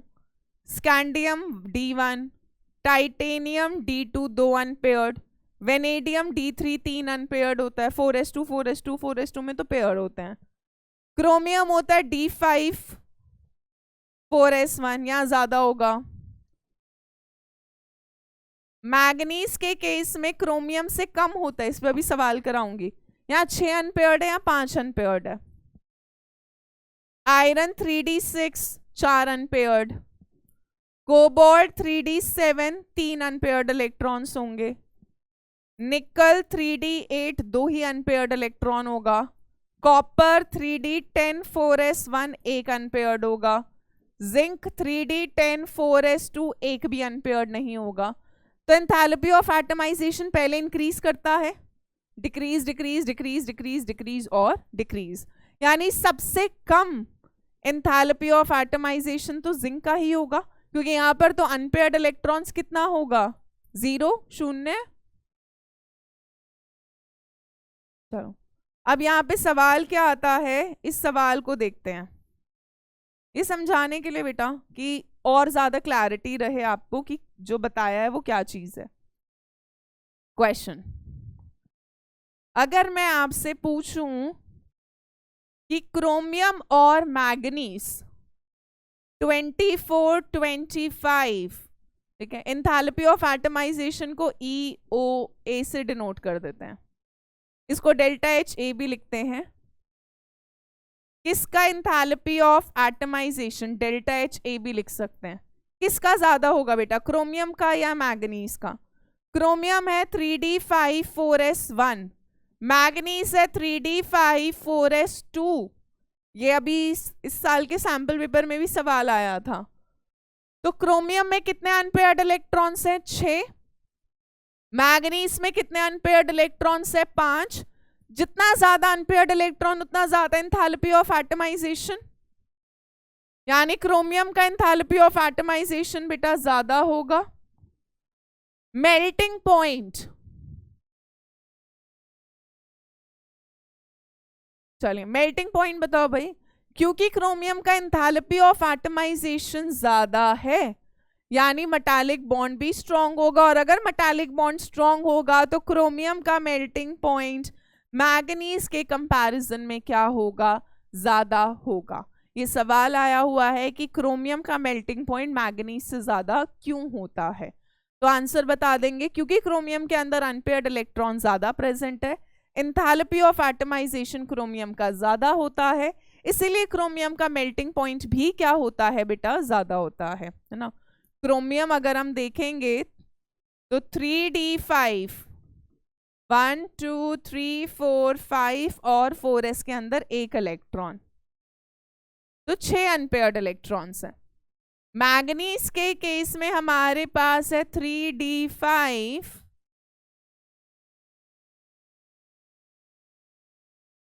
और 4S के अंदर तो 2 इलेक्ट्रॉन्स प्रेजेंट है, तो अनपेयर्ड तो 5 ही है। अनपेयर्ड इलेक्ट्रॉन्स कम, एंथैल्पी ऑफ एटमाइजेशन कम होता है मैग्नीज का, मेल्टिंग पॉइंट मैग्नीज का कम होता है। इस सवाल में मैं स्टार बना रही हूं क्योंकि ये आया हुआ सवाल है। सो क्रोमियम और मैग्नीज में क्रोमियम का एंथैल्पी ऑफ एटमाइजेशन ज्यादा होता है, मेल्टिंग पॉइंट भी ज्यादा होता है। नेक्स्ट प्रॉपर्टी पर आने हैं बेटा, मैग्नेटिक प्रॉपर्टीज। मैग्नेटिक प्रॉपर्टीज में कुछ सब्सटेंसेस जो होते हैं वो डायामैग्नेटिक होते हैं, कुछ पैरामैग्नेटिक होते हैं। क्या होता है? डायामैग्नेटिक सब्सटेंसेस जो होते हैं उनके अंदर कोई भी इलेक्ट्रॉन सिंगल नहीं होता, समझ गए? कोई भी इलेक्ट्रॉन सिंगल नहीं होगा, यानी सारे के सारे कैसे होते हैं? कपल होते हैं, यानी सारे के सारे इलेक्ट्रॉन पेयर होते हैं। सो डायामैग्नेटिक सब्सटेंसेस के अंदर नो अनपेयर्ड इलेक्ट्रॉन, यहाँ पे कोई भी इलेक्ट्रॉन अनपेयर नहीं होता। और अगर ऐसे सब्सटेंस को आप मैग्नेटिक फील्ड की प्रेजेंस में रखते हो, क्योंकि सारे के सारे इलेक्ट्रॉन्स पेयर होते हैं, कोई अनपेयर्ड इलेक्ट्रॉन नहीं होता, तो ऐसे सब्सटेंस को जब मैग्नेटिक फील्ड में रखा जाता है तो ये वीकली रिपेल होते हैं। पैरामैग्नेटिक, दे हैव वन और मोर अनपेयर्ड इलेक्ट्रॉन्स, यानी पैरामैग्नेटिक या पैरामैग्नेटिज्म तब अराइज करता है जब आपके पास क्या होता है? सिंगल अनपेयर्ड इलेक्ट्रॉन्स प्रेजेंट होते हैं। जितने ज्यादा अनपेयर्ड इलेक्ट्रॉन उतना ज्यादा पैरामैग्नेटिज्म होता है। और अगर ऐसे सब्सटेंस को जब आप मैग्नेटिक फील्ड में रखते हो तो ये वीकली अट्रैक्ट होते हैं, they are attracted by the magnet. फिर आते हैं फेरोमैग्नेटिक सब्सटेंसेस। फेरोमैग्नेटिक सब्सटेंसेस वो होते हैं जिनको आपने मैग्नेटिक फील्ड में एक बार रखा, मैग्नेटाइज करा, और उसके बाद वो आप मैग्नेटिक फील्ड जैसे ही हटाओगे, अब होता क्या है कि जब हम मैग्नेटिक फील्ड लगाते हैं तब तो सब्सटेंस मैग्नेटाइज हो जाता है, हम हटा देते हैं तो मैग्नेटिक इफेक्ट खत्म हो जाता है। पर फेरोमैग्नेटिक वो सब्सटेंस होते हैं बेटा जिनसे हम परमानेंट मैग्नेट्स बनाते हैं, यानी जब आपने मैग्नेटिक फील्ड लगाई, ये मैग्नेटाइज हुए, आपने मैग्नेटिक फील्ड हटा दिए, तब भी मैग्नेटाइज रह जाते हैं। तो ऐसे सब्सटेंस आपकी परमानेंट मैग्नेट्स बनाने के लिए यूज होते हैं, and they are strongly attracted by the magnet. अब मैग्नेटिक प्रॉपर्टी में हमारे लिए बहुत इंपॉर्टेंट फॉर्मूला है, mu s is equal to root में n into n plus 2 Bohr magneton. Mu s denote करता है स्पिन ओनली मैग्नेटिक मोमेंट, मैं पहले इंपॉर्टेंट बना दूं क्योंकि फॉर्मूले पे बहुत क्वेश्चंस आते हैं। एन डिनोट करता है हमारा नंबर ऑफ अनपेयर्ड इलेक्ट्रॉन्स, ठीक है। डायामैग्नेटिक सब्सटेंस में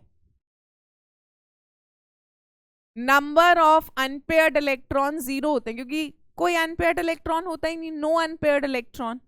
यहाँ पे सारे इलेक्ट्रॉन पेयर होते हैं। अब अगर सारे इलेक्ट्रॉन पेयर की फॉर्म में बेटा तो अनपेयर्ड इलेक्ट्रॉन कोई होगा नहीं, यानी n 0 होता है। n अगर 0 होगा तो 0 इंटू एनीथिंग विल बी 0, यानी डायामैग्नेटिक सब्सटेंस के केस में म्यू एस का वैल्यू भी कितना आता है, 0 आता है, स्पिन ओनली मैग्नेटिक मोमेंट का। पैरामैग्नेटिक सब्सटेंसेस में जो नंबर ऑफ अनपेयर्ड इलेक्ट्रॉन्स होते हैं वो 0 के बराबर नहीं होते हैं, यानी यहाँ पर अनपेयर्ड इलेक्ट्रॉन्स होते हैं 1 हो सकता है, 2 हो सकता है, 3 हो सकता है, 4 हो सकता है, 5 हो सकता है, 6 भी हो सकता है, जैसे क्रोमियम के केस में 6 अनपेयर्ड इलेक्ट्रॉन्स होते हैं। अगर नंबर ऑफ अनपेयर्ड 0 नहीं है बेटा तो स्पिन मैग्नेटिक मोमेंट भी यहाँ पर 0 नहीं आएगा। इसके अलावा बीएम यूनिट होती है, BM stands for Bohr magneton, ये यूनिट होती है आपकी स्पिन ओनली मैग्नेटिक मोमेंट की। तो म्यू एस का फॉर्मूला क्या हो गया, रूट में n into n plus 2 BM Bohr magneton. n क्या डिनोट कर रहा है, नंबर ऑफ अनपेयर्ड इलेक्ट्रॉन्स। चलिए अब इसके बेसिस पर सवाल कर लेते हैं। हमें स्पिन ओनली मैग्नेटिक मोमेंट निकालना है गिवन आयंस का। पहला क्वेश्चन मैं करा देती हूँ, बाकी आप ट्राई करेंगे। देखिए कॉपर होता है 3d10 4s1, यानी कॉपर 2+, बेटा एक इलेक्ट्रॉन इधर से गया एक इधर से गया, 3d9 हो गया। 3d9 बनाएंगे तो कैसे बनेगा, d में 5 ऑर्बिटल है, 9 इलेक्ट्रॉन भरने हैं, 1 2 3 4 5। पहले इलेक्ट्रॉन कैसे फिल होगा, सिंगली, फिर पेयरिंग स्टार्ट करो 6 ऑपोजिट स्पिन के साथ, 7 8 और 9। सिर्फ एक ही इलेक्ट्रॉन तुमको अकेला दिख रहा है बेचारा, सिंगल, यानी नंबर ऑफ अनपेयर्ड इलेक्ट्रॉन कितना है, 1। म्यू एस का फॉर्मूला लगाओ, रूट में n इंटू n प्लस 2, यानी रूट में 1 इंटू 1 प्लस 2, 1 प्लस 2 3, 3 1 जा 3, यानी रूट 3 कितना होता है, 1.732 बोहर मैग्नेटॉन, है ना। सेकेंड थर्ड फोर्थ फटाफट से ट्राई करें और सॉल्व करें।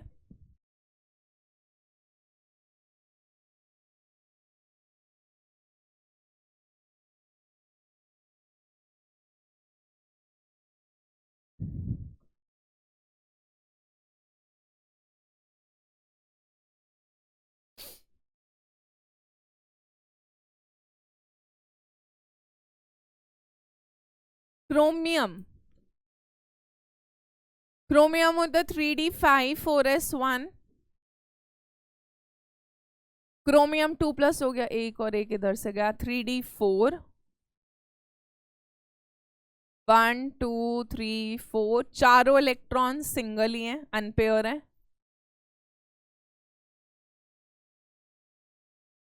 म्यू एस का फॉर्मूला लगाते हुए मैं अब डायरेक्ट फॉर्मूला लगा रही हूँ बेटा, n इंटू n प्लस 2, यानी 4 इंटू 4 प्लस 2, मल्टीप्लाई मत कर देना, पहले ऐड होगा फिर मल्टीप्लाई होगा। 4 प्लस 2 6, 4 जा 24 बोहर मैग्नेटॉन निकाल लेना, 3 3 जा 9, 4 4 जा 16, 5 5 जा 25, 4.8 या 9 के अराउंड होगा, ठीक है। Fe3+, आयरन होता है 3d6 4s2, आयरन 3+ का मतलब है 3 इलेक्ट्रॉन, 2 इधर से गए एक इधर से गया, 3d5 1 2 3 4 5, पांचों इलेक्ट्रॉन्स अनपेयर्ड ही होंगे, तो n का वैल्यू 5 हो गया।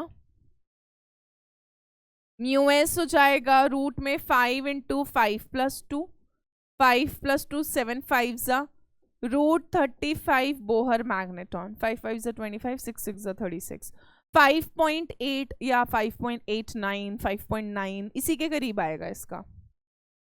फोर्थ पार्ट है निकल 2+। निकल होता है हमारा 3D8 4s2, निकल 2+। कितना होगा निकल 2+ बेटा? 2 इलेक्ट्रॉन निकालोगे कहां से जाएगा? 4s से। तो कितना हो जाएगा? 3D8 बना लेते हैं। 1 2 3 4 5 6 7 8। मैंने जगह बिल्कुल ही नहीं छोड़ी है, थोड़ा बड़ा डब्बा बनाएंगे हम। 3D8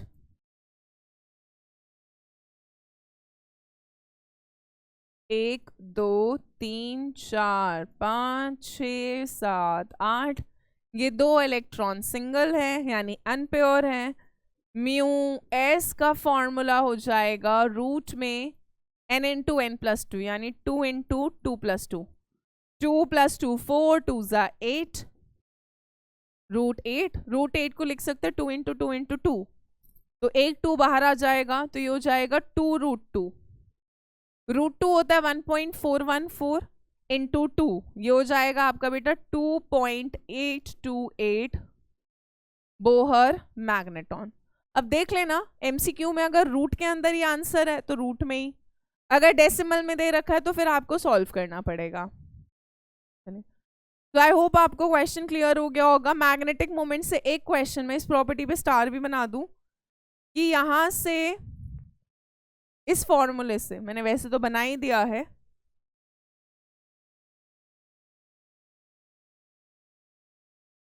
इस फॉर्मूले से काफी ज्यादा फ्रीक्वेंटली आस्क्ड क्वेश्चंस हैं नीट के अंदर, खासकर बहुत क्या मैक्सिमम हर साल के अंदर एक क्वेश्चन मैग्नेटिक मोमेंट से आ ही जाता है या ऑल्टरनेट ईयर्स में। चलिए नेक्स्ट प्रॉपर्टी है कॉम्प्लेक्स फॉर्मेशन। ऑल्दो जो हमारा नेक्स्ट चैप्टर है कोऑर्डिनेशन कंपाउंड्स, वो पूरा का पूरा इसी पर बेस्ड है।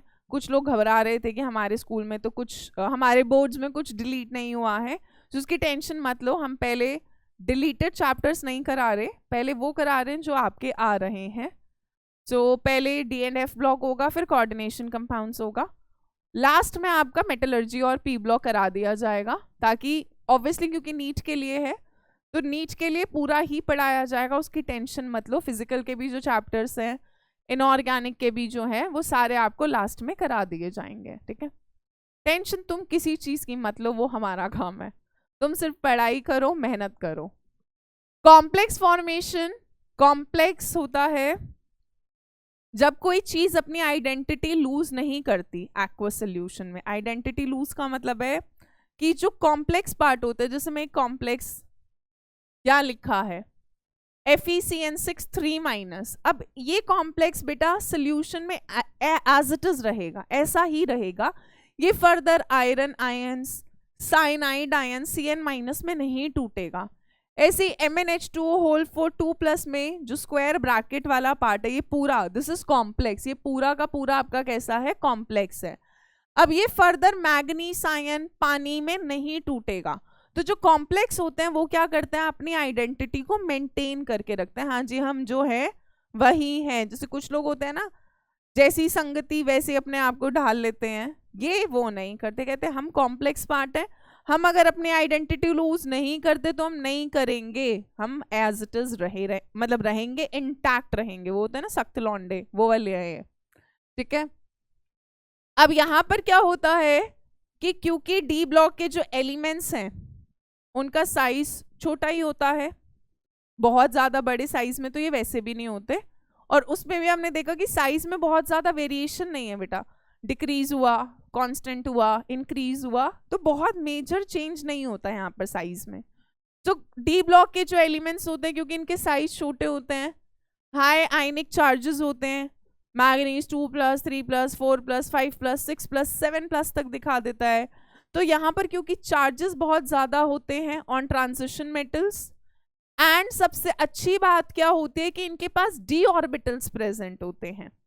इनके पास डी ऑर्बिटल प्रेजेंट होता है, जिसकी वजह से बॉन्ड फॉर्मेशन हो जाती है और ये क्या बना लेते हैं? कॉम्प्लेक्स बना लेते हैं। इस प्रॉपर्टी को मैं डिटेल में नेक्स्ट चैप्टर में पढ़ाऊंगी कोऑर्डिनेशन कंपाउंड्स में, तो अगर कुछ रह जा रहा है तो इसकी टेंशन मत लो, मैं वहाँ पे डिटेल में कराऊंगी कि कॉम्प्लेक्स कैसे बना, है ना, कैसे डी ऑर्बिटल में बॉन्ड बना, वो सारा का सारा हम वहाँ पे कवर करेंगे। अभी के लिए बस इतना समझ लो कि जो डी ब्लॉक के एलिमेंट्स है, ट्रांजिशन मेटल्स जो हैं, ये बहुत अच्छे से क्या बनाते हैं, कॉम्प्लेक्स बनाते हैं। They are very famous for complex formation. 3 main reason क्या है, small size, high ionic charge, और इनके पास क्या प्रेजेंट होते हैं, डी ऑर्बिटल्स प्रेजेंट होते हैं।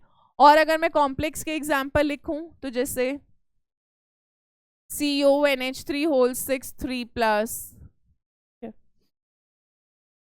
NiCO4, NiCl4 2-, बहुत सारे, मतलब इतने कंपाउंड्स पढ़ेंगे हम नेक्स्ट चैप्टर में कि तुम थक जाओगे। तो कॉम्प्लेक्स फॉर्मेशन जो होती है, ट्रांजिशन मेटल्स बहुत वेराइटी ऑफ कॉम्प्लेक्सेस बनाते हैं। नेक्स्ट है कि ये बहुत अच्छे क्या एक्ट करते हैं बेटा, कैटलिस्ट की तरह एक्ट करते हैं, कैटालिटिक प्रॉपर्टी दिखाते हैं। अब कैटलिस्ट क्या होते हैं, वो सब्सटेंसेस जो रिएक्शन है ना, रेट ऑफ रिएक्शन को क्या करते हैं, ऑल्टर करते हैं। Positive catalyst rate of reaction को बढ़ा देते हैं, negative catalyst rate of reaction को कम स्लो डाउन कर देते हैं, ठीक है। तो जो डी ब्लॉक के एलिमेंट्स होते हैं ये बहुत अच्छी कैटालिटिक एक्टिविटी शो करते हैं, कैटलिस्ट की तरह एक्ट करते हैं। क्यों, क्योंकि ये क्या अडॉप्ट कर सकते हैं, multiple oxidation state, they can show variable oxidation state also, क्योंकि ये कॉम्प्लेक्स बना सकते हैं। तो 2 रीजन की वजह से बहुत अच्छे कैटलिस्ट होते हैं। पहला कि ये वेरिएबल ऑक्सीडेशन स्टेट दिखा सकते हैं, मल्टीपल ऑक्सीडेशन स्टेट अडॉप्ट कर सकते हैं। 2+ है, 3+ भी अडॉप्ट कर सकते हैं, 2+ से 3+ में बदल सकता है, 3+ से 4+ में बदल सकता है। इसके अलावा क्योंकि ये कॉम्प्लेक्सेस बना लेते हैं इसीलिए बहुत अच्छे क्या एक्ट करते हैं, कैटलिस्ट की तरह एक्ट करते हैं।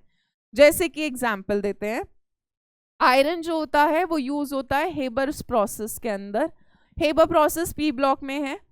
अभी के लिए मैं थोड़ा सा ही बता रही हूं। जब नाइट्रोजन गैस हाइड्रोजन गैस के साथ कंबाइन करके क्या देती है, हमें अमोनिया देती है।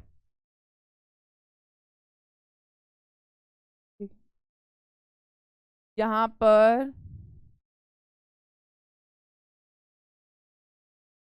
एरो रिवर्सिबल बनाते हैं, तो ये रिएक्शन रिवर्सिबल होता है, दोनों साइड में जाता है। हेबर प्रोसेस होता है मेनली अमोनिया को बनाने का, यानी मैं चाहती हूँ मेरा रिएक्शन कौन से डायरेक्शन में जाए बेटा, फॉरवर्ड में ही जाए, NH3 ज्यादा बने, ज्यादा अमाउंट में बने। तो अब रिवर्सिबल का मतलब क्या होता है, रिएक्शन फॉरवर्ड भी जा सकता है, रिएक्शन बैकवर्ड भी जा सकता है, दोनों जा सकता है। सो हमें क्योंकि अमोनिया बनाना है ज्यादा अमाउंट में, हम चाहते हैं हमारा रिएक्शन कौन से डायरेक्शन में जाए, इस डायरेक्शन में जाए।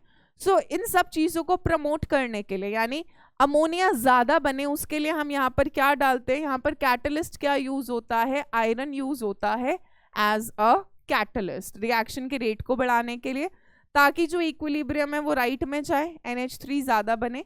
और भी कंडीशंस होती हैं टेम्परेचर की, प्रेशर की, वो पी ब्लॉक में करेंगे। इसके अलावा V2O5 यूज होता है कॉन्टैक्ट प्रोसेस में। कॉन्टैक्ट प्रोसेस होता है सल्फ्यूरिक एसिड को बनाने का, लैब मतलब इंडस्ट्रियल प्रिपरेशन जिसमें हम यूज करते हैं, नेम्ड प्रोसेस है। तो सल्फ्यूरिक एसिड जब हम बना रहे होते हैं तो ये एक स्टेप होता है जिसमें हम SO2 को O2 के साथ रिएक्ट करके बेटा SO3 गैस में बदलते हैं। तो इस टाइम पर जो कैटलिस्ट यूज होता है वो क्या होता है, V2O5, vanadium pentoxide. Again vanadium is the transition metal, iron is a transition metal. PDCl2 use होता है वैकर प्रोसेस में as a catalyst. Wacker process क्या होता है, इथीन को जब हम एयर की प्रेजेंस में ऑक्सीडाइज करते हैं एंड PDCl2 एज कैटलिस्ट, तो इथीन बदल जाता है बेटा आपका एसिटल्डिहाइड में। किस में बदल जाता है, एसिटल्डिहाइड में। इथीन होता है C2H4, वो किस में बदल जाता है, CH3CHO के अंदर। एयर से ऑक्सीजन मिल जाता है, ऑक्सीडाइज हो जाता है। तो वहां पे कैटलिस्ट यूज होता है आपका PDCl2। निकल यूज होता है आपका हाइड्रोजनेशन में, है ना। हाइड्रोजनेशन में क्या होता था, जो अनसैचुरेटेड हाइड्रोकार्बन्स होते थे, जैसे मैं एग्जांपल ले रही हूँ वेजिटेबल ऑयल, हाइड्रोजन के साथ जब हम हाइड्रोजन ऐड कराते थे, हाइड्रोजनेशन कराते थे, निकल एज कैटलिस्ट, तो वेजिटेबल ऑयल किस में कन्वर्ट हो जाता था, वेजिटेबल घी में। तो this is hydrogenation, addition of hydrogen. Catalyst यहाँ पर कौन यूज होता है, निकल। तो iron as catalyst, V2O5, vanadium again transition, palladium transition metal, nickel भी transition metal. TiCl4 plus C2H5 whole thrice Al, titanium tetrachloride या टाइटेनियम फोर्थ क्लोराइड बोलते हैं। एंड इसे बोलते हैं ट्राई इथाइल, C2H5 इथाइल 3 बार आया तो ट्राई इथाइल एल्यूमिनियम। इस पूरे को बुलाते हैं बेटा जिगलर नाटा कैटलिस्ट। इस पर सवाल आया हुआ है, डायरेक्ट सवाल है कि इनमें से जिगलर नाटा कैटलिस्ट कौन सा है। तो ZnC जो होता है वो यूज होता है, Ziegler Natta catalyst is use to make high density polythene, HDP बनाने के लिए यूज होता है, ठीक है। तो जिगलर नाटा कैटलिस्ट क्या होता है, TiCl4 plus try ethyl aluminium. इसके अलावा MnO2 मैग्नीज डाइऑक्साइड यूज होता है। अब होता क्या है, जब हम KClO3 को हीट करके डीकम्पोज करते हैं टू KCl प्लस O2, तो उस टाइम पर टेम्परेचर बहुत हाई चाहिए होता है। बट जैसे ही हम बेटा यहाँ पर यूज कर देते हैं मैग्नीज डाइऑक्साइड एज कैटलिस्ट, तो अब हमें टेम्परेचर कम देना पड़ता है, हीट कम करना पड़ता है। तो ऑब्वियस सी बात है, कैटलिस्ट डालते ही मेरी कंडीशंस थोड़ी नॉर्मल हो गई हैं, रिएक्शन फास्ट हो रहा है। सो यहाँ पर आप देख रहे हैं कि ट्रांजिशन मेटल्स कितनी जगह कैटलिस्ट की तरह यूज होते हैं। रीजन क्या आ जाएगा, क्योंकि ये मल्टीपल ऑक्सीडेशन स्टेट अडॉप्ट कर सकते हैं और क्या फॉर्म करते हैं, कॉम्प्लेक्स बनाते हैं। इंपॉर्टेंट प्रॉपर्टी है। नेक्स्ट करते हैं कलर्ड आयंस, कि कलर्ड आयंस कैसे बनते हैं।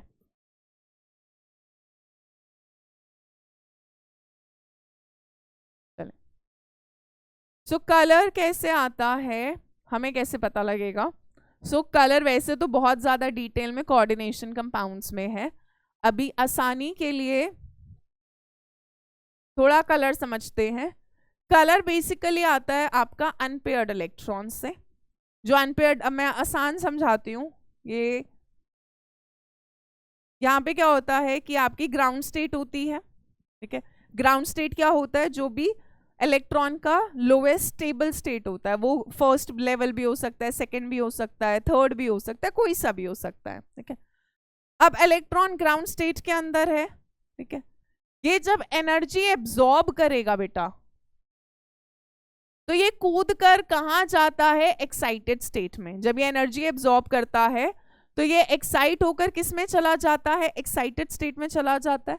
क्योंकि एक्साइटेड स्टेट इसका एक्चुअली में घर नहीं है, ये इसका घर थोड़ा ना है। जैसे मान लो तुम सेकंड फ्लोर पे रहते हो, तुम्हारा स्टेबल स्टेट सेकंड फ्लोर है, which is your actual home. तुम थर्ड फ्लोर या फोर्थ फ्लोर पे चले गए, मान लो फोर्थ फ्लोर पे चले गए अपने दोस्त के घर कुछ दिन, मतलब कुछ दिन तो ज्यादा बोल रही हूँ मैं, कुछ घंटों के लिए खेलने पढ़ने चले गए। अब थोड़ी ही देर तुम रहोगे, है ना, या तो तुम्हारी मम्मी का कॉल आना स्टार्ट हो जाएगा, तुम्हारी दोस्त की मम्मी बार बार तुम्हें देखती रहेगी कि कब जा रहा है, कब जाएगा। मजाक हो सकता है कुछ के ऐसे हों, अच्छे भी होते हैं। सो एक्साइटेड स्टेट जो होती है, क्योंकि वो अनस्टेबल होती है, वो उसका एक्चुअल घर नहीं है। तो इलेक्ट्रॉन क्या करता है, जब एक्साइटेड स्टेट से वापस आता है ग्राउंड स्टेट में, तो उस टाइम पर एनर्जी को क्या करता है बेटा, एमिट करता है। एनर्जी जब एमिट होती है तो वो किसकी फॉर्म में होती है, रेडिएशन की फॉर्म में, जिसका फॉर्मूला क्या होता है, hν, या फिर हम बोल सकते हैं hc/λ। अब वो जिस वेवलेंथ की एमिट होती है, उस हिसाब से आपको वो विजिबल रीजन में क्या दिखना स्टार्ट हो जाता है, कलर दिखना स्टार्ट हो जाता है। तो जो अनपेयर्ड इलेक्ट्रॉन्स होते हैं, क्योंकि वो एक्साइटेशन जाते हैं dd ट्रांजिशन। अब ये dd ट्रांजिशन क्या होता है, d के ही जो ऑर्बिटल्स होते हैं उनमें विद इन ट्रांजिशन होता है। हम बाद में पढ़ेंगे कोऑर्डिनेशन कंपाउंड्स में, d के जो ये 5 ऑर्बिटल्स थे ना बेटा, अभी के लिए समझा रही हूं मैं बस, ठीक है। d के जो 5 ऑर्बिटल्स होते हैं, ऑक्टाहेड्रल फील्ड होती है, ऑक्टाहेड्रल का मतलब होता है 6। तो ऑक्टाहेड्रल फील्ड में d के 5 ऑर्बिटल स्प्लिट कर जाते हैं T2g में और Eg में, ट्रिपली डीजनरेट और इवनली डीजनरेट। T2g एनर्जी में कम होता है, Eg एनर्जी में ज्यादा होता है। अब मान लो एक इलेक्ट्रॉन T2G में है, इस इलेक्ट्रॉन को एनर्जी मिली, इस इलेक्ट्रॉन ने क्या करा, इस इलेक्ट्रॉन ने एनर्जी क्या करी बेटा, एब्जॉर्ब करी। जब एनर्जी एब्जॉर्ब करेगा तो पागल ही हो जाएगा, एक्साइट होगा। ये एक्साइट होकर कहाँ पे कूद के जा सकता है, Eg में जा सकता है, यहाँ भी जा सकता है, यहाँ भी जा सकता है। तो इलेक्ट्रॉन T2G से Eg में गया एनर्जी एब्जॉर्ब करके, वापस आने की कोशिश करेगा। जब वापस आएगा एनर्जी को क्या करेगा, एमिट करेगा। जिस भी विजिबल रीजन की वेवलेंथ एमिट कर रहा होगा हमें वो कलर दिख जाता है। सो इस ट्रांजिशन को हम क्या बुलाते हैं, this transition is called as your DD transition, कि D के ही ऑर्बिटल और D के ही ऑर्बिटल में ट्रांजिशन होती है। स्प्लिटिंग कैसे होती है वो सब आराम से कोऑर्डिनेशन में पढ़ेंगे, उसको अभी यहाँ नहीं कर रहे, बस मैं समझा रही हूँ कि DD ट्रांजिशन होती क्या है। ठीक है, तो sorry, with in the D orbitals जो ट्रांजिशन हो रही है कि T2G भी D के ही ऑर्बिटल से, Eg भी D के ही ऑर्बिटल है, उन ऑर्बिटल्स में ट्रांजिशन होने की वजह से कलर आता है। बट कलर तभी आएगा बेटा जब आपके पास किसकी प्रेजेंस हो, अनपेयर्ड इलेक्ट्रॉन्स की, क्योंकि D0 कॉन्फ़िगरेशन में कोई D इलेक्ट्रॉन्स नहीं है, no D electrons, and D10 ions में सारे के सारे इलेक्ट्रॉन्स कैसे होते हैं, पेयर अप होते हैं। तो जो D0 एंड D10 वाले आयंस होते हैं वो आपके कैसे होते हैं, कलरलेस होते हैं। यानी कलर होगा तो वो कहां से कहां तक होगा, D1 से D9 वाले जो आयंस होते हैं कॉन्फ़िगरेशन के, वो आपके कैसे होते हैं, कलर्ड होते हैं। यहाँ पे DD ट्रांजिशन हो सकते हैं क्योंकि अनपेयर्ड इलेक्ट्रॉन होगा तो ट्रांजिशन हो पाएगी। D0 में कोई इलेक्ट्रॉन ही नहीं है, D के ऑर्बिटल में ही जब इलेक्ट्रॉन नहीं है यार तो ट्रांजिशन कैसे होगा। DD ट्रांजिशन थोड़ा तो कुछ समझ आ पाया होगा। एक बार और बता देती हूँ, हमने क्या कहा कि D के जो 5 ऑर्बिटल्स होते थे ये किस में स्प्लिट कर जाते हैं, T2G और Eg में। कैसे स्प्लिट होते हैं उसको अभी के लिए छोड़ दो, वो मैं कोऑर्डिनेशन कंपाउंड्स में कराऊंगी। तो हमने क्या कहा कि जो D के जो ऑर्बिटल्स है इन्हीं में ट्रांजिशन होती है। इलेक्ट्रॉन अगर अनपेयर है, मान लो T2G में 2 इलेक्ट्रॉन है, तो कोई सा भी इलेक्ट्रॉन बेटा एनर्जी एब्जॉर्ब करके ऊपर जाएगा, जब वापस आएगा तो एनर्जी एमिट करेगा, नीचे आएगा एनर्जी लूज करेगा, जो भी वेवलेंथ की करेगा वो कलर दिख जाएगा। मान लो 3 इलेक्ट्रॉन है, कोई सा भी जा सकता है, 4 इलेक्ट्रॉन है तो जो अनपेयर वाले हैं वो जा सकते हैं, 5 है तो अनपेयर वाला जा सकता है, 6 वाला भी जा सकता है। ऊपर जब तक खाली जगह है तब तक इलेक्ट्रॉन जा सकता है। ठीक है,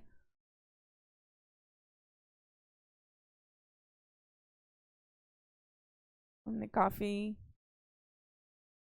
तो अगर एक इलेक्ट्रॉन है एनर्जी एब्जॉर्ब करके ऊपर जाएगा, फॉल बैक करेगा, एनर्जी एमिट करेगा, कलर दिखेगा। अब कलर D0 D10 में नहीं दिखेगा, ये बात याद रखना, क्योंकि वहां DD ट्रांजिशन नहीं होती।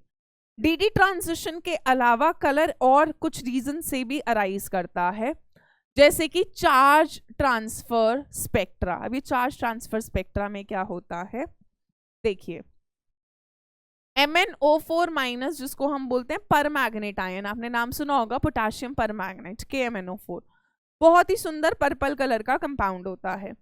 तो जो KMnO4 होता है पिंक कलर का होता है। अब अगर मैं यहाँ पर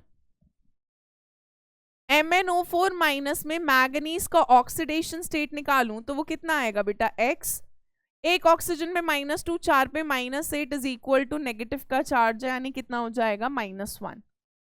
X कितना आया, +7, यानी मैग्नीज +7। अब मैग्नीज तो क्या होता है 3d5,4s2 +7 का मतलब है सारे इलेक्ट्रॉन चले गए, तो ये तो D0 हो गया। तुम तो कहोगे मैम आपने पीछे बोला D0 वाला तो कलरलेस होता है, तो मैं बता रही हूँ कि कलर और भी रीजन से आ सकते हैं। जो पर मैग्नेट होता है उसका कलर DD ट्रांजिशन की वजह से नहीं होता, उसका कलर किसकी वजह से होता है, लिगेंड की वजह से। अब लिगेंड क्या होता है, जो अपनी इलेक्ट्रॉन डेंसिटी बेटा डोनेट करता है, शेयर कराता है। जैसे मान लो अगर मेरे फ्रेंड को पैसों की जरूरत है तो मैंने उसको कुछ टाइम के लिए पैसे डोनेट कर दिए, ठीक है, या फिर हमने हाँ यही मान लेते हैं डोनेट कर दिए, मान लो उसको भी 10,000 की ज़रूरत थी, मैंने उसको पैसे डोनेट कर दिए, तो मैं लीगेंड हुई कि मैं डोनेट कर रही हूँ, वो एक्सेप्ट कर रहा है या कर रही है, तो वो एक्सेप्टर हो गया। अब क्योंकि मैग्नीज +7 इलेक्ट्रॉन का भूखा है भाई, कुछ नहीं है बेचारे के 7 इलेक्ट्रॉन हमने छीन लिए उससे, मेटल इतनी हाई ऑक्सीडेशन स्टेट में है, तो ये तो इलेक्ट्रॉन चाहता है कि इसको कहीं से भी मिल जाए। अब इसके साथ जुड़े हैं 4 ऑक्सीजन, ऑक्सीजन तो वैसे ही इलेक्ट्रोनेगेटिव होता है, ऑक्सीजन पे लोन पेयर भी प्रेजेंट होता है, ऑक्सीजन पे अनपेयर्ड इलेक्ट्रॉन्स भी होते हैं।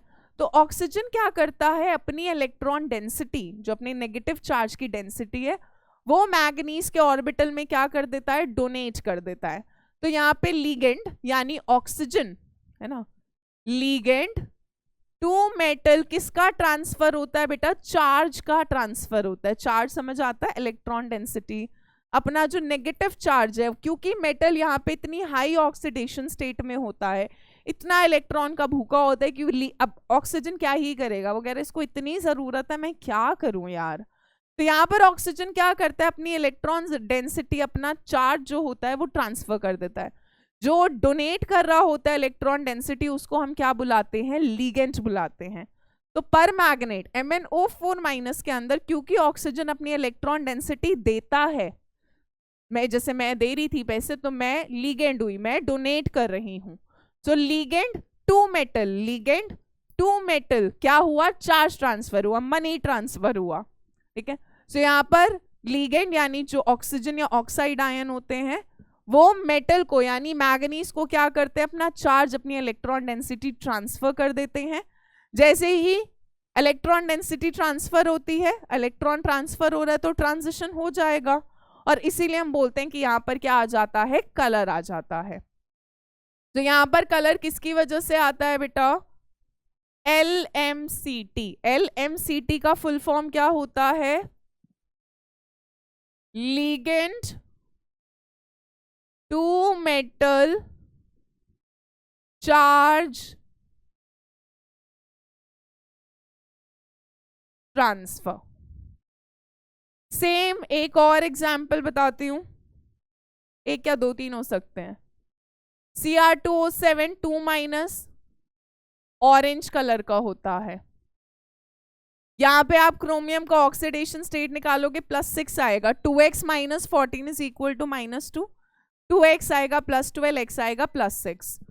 क्रोमियम +6 में बेटा D 0 है, फिर भी कलर आ रहा है, तो यहाँ पे भी कलर किसकी वजह से आता है, LMCT की वजह से, ligand to metal charge transfer. इसके अलावा CrO4 2-, ठीक है, यहाँ पे भी कलर आता है, जो क्रोमेट आयन होता है, ये कैसा होता है, येलो कलर का होता है, ये डाइक्रोमेट, हमें डिटेल में आगे पढ़ना है इसी चैप्टर के अंदर, सॉरी, ये परमैग्नेट, ये डाइक्रोमेट, और ये कौन सा होता है, क्रोमेट होता है, ठीक है। सो डाइक्रोमेट ऑरेंज कलर का होता है, क्रोमेट येलो कलर का होता है। यहाँ पे क्रोमियम का ऑक्सीडेशन स्टेट बेटा +6 आएगा, +6 अगेन D 0 होगा, पर यहाँ पे कलरलेस नहीं होते, ये कंपाउंड कलर होते हैं। कलर यहाँ पे किसकी वजह से आ रहा है, जो ऑक्सीजन आयन है O- या जो ऑक्सीजन है वो अपनी चार्ज को क्या कर देता है, ट्रांसफर कर देता है, क्योंकि यहाँ पे मेटल इतना भूखा होता है, इतनी इलेक्ट्रॉन डेफिशिएंट होता है, 7 इलेक्ट्रॉन 6 इलेक्ट्रॉन लूज कर रखा है, तो ये क्या करता है, इलेक्ट्रॉन एक्सेप्ट करता है, जैसे ही इलेक्ट्रॉन का ट्रांसफर होता है, ट्रांजिशन हो जाती है, और क्या आ जाता है, कलर आ जाता है। ऐसे LMCT के अलावा हमारे पास MLCT भी होता है। MLCT होता है metal to ligand charge transfer, यानी अगर कहीं पर मेटल लीगेंड को चार्ज ट्रांसफर करे, मेटल अगर कहीं पे लीगेंड को चार्ज ट्रांसफर करता है, तो MLCT होता है, ठीक है। और ये एग्जाम्पल है आपका, this is called as ferrocyanide, Fe4 FeCN6 whole thrice. ये जो होता है बेटा, ये आपका वैसे कलर दिख तो पता नहीं, दिख तो जाएगा, ये प्रशियन ब्लू कलर का होता है, ठीक है। अब यहाँ पर अगर आप देखेंगे फॉर्मूला कैसे आया होगा बेटा, 3 आया है तो इस वाले आयरन पे 3+ का चार्ज होगा, और FeCN6 पर कितना चार्ज होगा, 4- का चार्ज होगा। तभी जब क्रॉस करेंगे तो ये 4 इधर आया होगा, 3 इधर आया होगा, ठीक है। तो यहाँ पर तो आयरन 3+ का है, यहाँ पे आयरन का ऑक्सीडेशन स्टेट निकालते हैं। x - 6 is equal to -4, x कितना आ जाएगा +2, यानी यहाँ पर आयरन कितना होता है, 2+ का होता है। तो यहाँ पे आयरन 2+, 3+ को क्या करता है, सॉरी उल्टा बोल दिया, आयरन 3+, आयरन 2+ को क्या करता है, इलेक्ट्रॉन ट्रांसफर करता है, क्योंकि ये कर सकता है, ये 2+ इसको करेगा तो दोनों में से कोई किसी को भी कर सकता है, वैसे तो फर्क नहीं पड़ता। 3+ अगर इसको इलेक्ट्रॉन ट्रांसफर करेगा तो ये 2+ होगा, बट ये होगा नहीं, क्योंकि अगर ये इलेक्ट्रॉन गेन करेगा तो Fe+ हो जाएगा। तो जो 2+ वाला होता है ये क्या करता है, इसको इलेक्ट्रॉन देता है, तो Fe3+ जब ये इसको इलेक्ट्रॉन अगर देगा तो ये तो 2+ में बदल जाएगा, ये किस में चेंज हो जाता है, Fe3+ में, क्योंकि यहाँ पर मेटल टू मेटल में ही चार्ज ट्रांसफर हो रहा है, मेटल ने ही मेटल को चार्ज ट्रांसफर करा, इलेक्ट्रॉन ट्रांसफर करा, तो ट्रांजिशन होगी इस इलेक्ट्रॉन की वजह से, और क्या आ जाता है, कलर आ जाता है, ठीक है। सो फेरीफेरोसाइनाइड प्रशियन ब्लू कलर का होता है। आयरन 2+ क्या करता है, आयरन 3+ को इलेक्ट्रॉन ट्रांसफर करता है, जब ये इसको इलेक्ट्रॉन देगा तो खुद तो 3+ में हो जाएगा, 3+ को जैसे इलेक्ट्रॉन मिलेगा तो ये 2+ में चेंज हो जाता है, तो ये दोनों आपस में ट्रांसफर हो रहा है। तो इसको क्या बोलते हैं बेटा, यहाँ पे कलर किसकी वजह से आ रहा है, charge transfer from metal to metal, metal to metal में ही क्या हो रहा है, चार्ज ट्रांसफर हो रहा है। तो कलर डी ट्रांजिशन के अलावा चार्ज ट्रांसफर की वजह से आता है।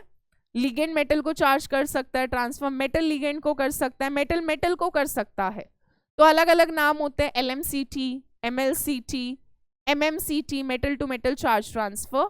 सो हमारे लिए जो इंपॉर्टेंट है वो ये वाला है, इससे सवाल आता है, LMCT से, ligand to metal charge transfer से। इसके अलावा कलर आता है बेटा पोलराइजेशन की वजह से, ठीक है। पोलराइजेशन में क्या होता है, जो आपका आप देखो AgCl, AgBr और AgI, ये वाइट कलर का होता है, ये पेल येलो कलर का होता है, और सिल्वर आयोडाइड येलो कलर का होता है। अब एक रूल होता था जिसको हम बुलाते हैं फेजांस रूल, ठीक है। फेजांस रूल क्या कहता था, क्या कहता था यार, बता दो, smaller the size of cation, larger the size of anion. Cation जितना छोटा हो, एनायन जितना बड़ा हो, more is the covalent character, उतना ही कंपाउंड में कौन सा कैरेक्टर होता है बेटा, कोवेलेंट कैरेक्टर होता है। केटायन जितना छोटा होता है, केटायन जितना छोटा होता है उसकी पोलराइजिंग पावर उतनी ज्यादा होती है। पोलराइजिंग पावर का मतलब क्या, एनायन के इलेक्ट्रॉन को उतना ही बर्बाद करता है, डिस्टॉर्ट करता है। एनायन जितना बड़ा होता है वो उतनी आसानी से पोलराइज होना चाहता है, क्योंकि जितना बड़ा इलेक्ट्रॉन क्लाउड होगा वो उतनी आसानी से खराब हो जाता है। तो जितना केटायन छोटा हो, एनायन जितना बड़ा हो, उतना ही ज्यादा पोलराइजेशन होता है, उतना ही ज्यादा कंपाउंड के अंदर क्या आ जाता है, कोवेलेंट कैरेक्टर आ जाता है। अब यहाँ पर आप देखोगे केटायन तो सेम है, एनायन है Cl- Br- I-, एनायन का साइज बढ़ रहा है, Cl- से बड़ा, Br- से बड़ा I-। जितना बड़ा एनायन होगा बेटा, larger the size of anion, उतना आसानी से पोलराइज होगा। जितना ज्यादा पोलराइजेशन हो रहा है, आप कलर देख रहे हो व्हाइट से पेल येलो से किस में चेंज हो रहा है, येलो में। सो सिल्वर ब्रोमाइड और सिल्वर आयोडाइड कलर होते हैं किसकी वजह से, they are colour due to polarisation. तो कलर 3 रीजन से अराइज करता है कंपाउंड्स में, डी ट्रांजिशन, इसके अलावा चार्ज ट्रांसफर, इसके अलावा पोलराइजेशन, ठीक है। चलिए नेक्स्ट प्रॉपर्टी है हमारे पास अलॉय फॉर्मेशन। अलॉयज क्या होते हैं? पहले तो अलॉयज की डेफिनेशन आनी चाहिए हमें।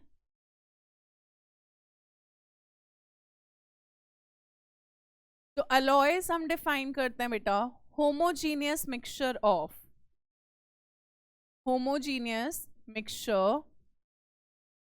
ऑफ टू और मोर मेटल्स, या तो मेटल्स का ही मिक्सचर होता है और metal and non metal.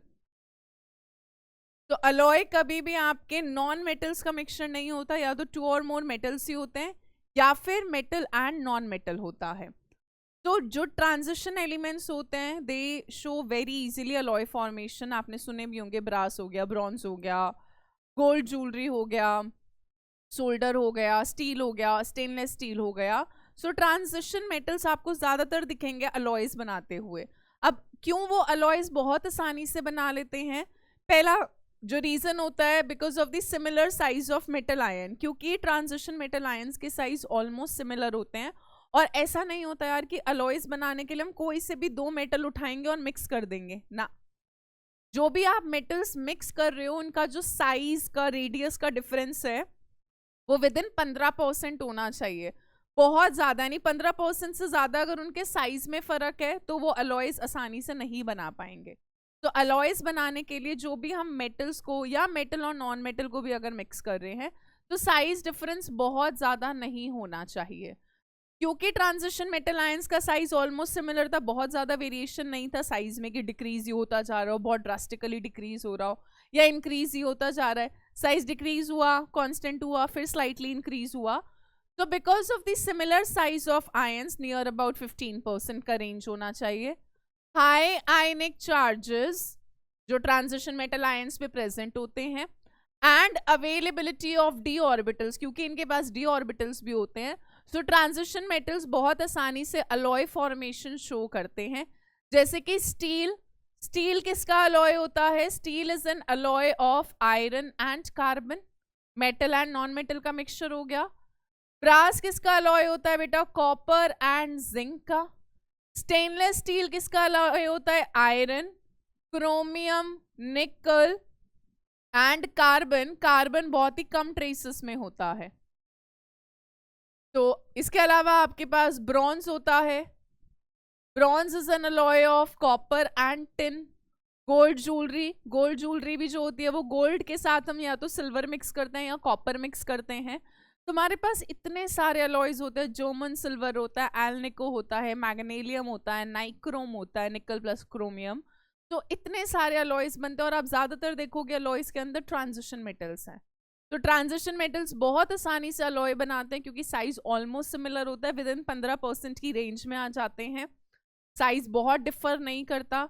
High ionic charges हैं, डी ऑर्बिटल अवेलेबल होते हैं, इसीलिए क्या बना लेते हैं? आसानी से अलॉयज बना लेते हैं।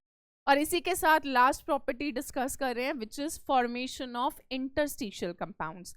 पहले तो इंटरस्टिशियल का मतलब समझना है, क्योंकि अभी आपने सॉलिड स्टेट नहीं पढ़ा हुआ, डिलीटेड चैप्टर में है, बट स्कूल में भी आई डोंट नो पढ़ाया नहीं पढ़ाया, फिर भी मैं बता देती हूँ। होता क्या है कि जो मेटल्स होते हैं ये क्रिस्टलाइन होते हैं।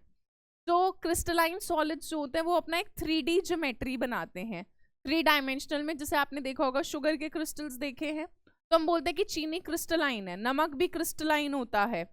तो जो 3D अरेंजमेंट होता है स्पेस के अंदर, एटम्स अपने आप को 3 डायमेंशनली कैसे अरेंज कर रहे हैं स्पेस में, उसको बोलते हैं बेटा लैटिस। क्या बुलाते हैं? लैटिस। लैटिस की डेफिनेशन दोबारा बोल रही हूँ, 3D अरेंजमेंट ऑफ एटम्स। जैसे मान लो कि ये क्यूब है, ठीक है, एटम्स ने क्या कर रखा है? अपने आप को कॉर्नर्स पर, सिर्फ कॉर्नर्स पर ऑक्यूपाई कर रखा है। लाइन तो हमने सिर्फ ड्रॉ करी है ताकि मुझे ज्योमेट्री पता चल सके, शेप पता चल सके। तो क्रिस्टल कैसा होगा? क्यूबिक क्रिस्टल होगा। अगर कोई क्रिस्टल ने अपने आप को, क्रिस्टल के अंदर एटम्स ने कोई और ज्योमेट्री में अरेंज कर रखा है तो आपको उस हिसाब से दिखता है। तो हम बोलते हैं कि जो मेटल्स होते हैं, क्योंकि वो क्रिस्टलाइन सॉलिड्स होते हैं, लैटिस बनाते हैं। अब लैटिस में क्या होता है? खाली जगहें भी होती हैं। कोई भी चीज आप कितना भी टाइटली पैक कर दो, आप अगर किसी डब्बे के अंदर चॉकलेट्स रख रहे हो तो भी थोड़ी बहुत तो खाली जगह रह ही जाती है। तो अगर किसी सॉलिड के अंदर जब हम पार्टिकल्स पैक करते हैं तो ये जो खाली जगह होती है बेटा, जैसे ये खाली जगह है, इस खाली जगह को क्या बुलाते हैं? इंटरस्टिशियल साइड्स, या फिर इनको और एक और नाम से बुलाया जाता है वॉइड्स से। क्या बुलाते हैं? वॉइड्स। वॉइड्स का मतलब होता है अनऑक्यूपाइड स्पेस, जो जगह ऑक्यूपाई नहीं हो पाई, जो घेर नहीं पाई जगह, खाली है जो basically.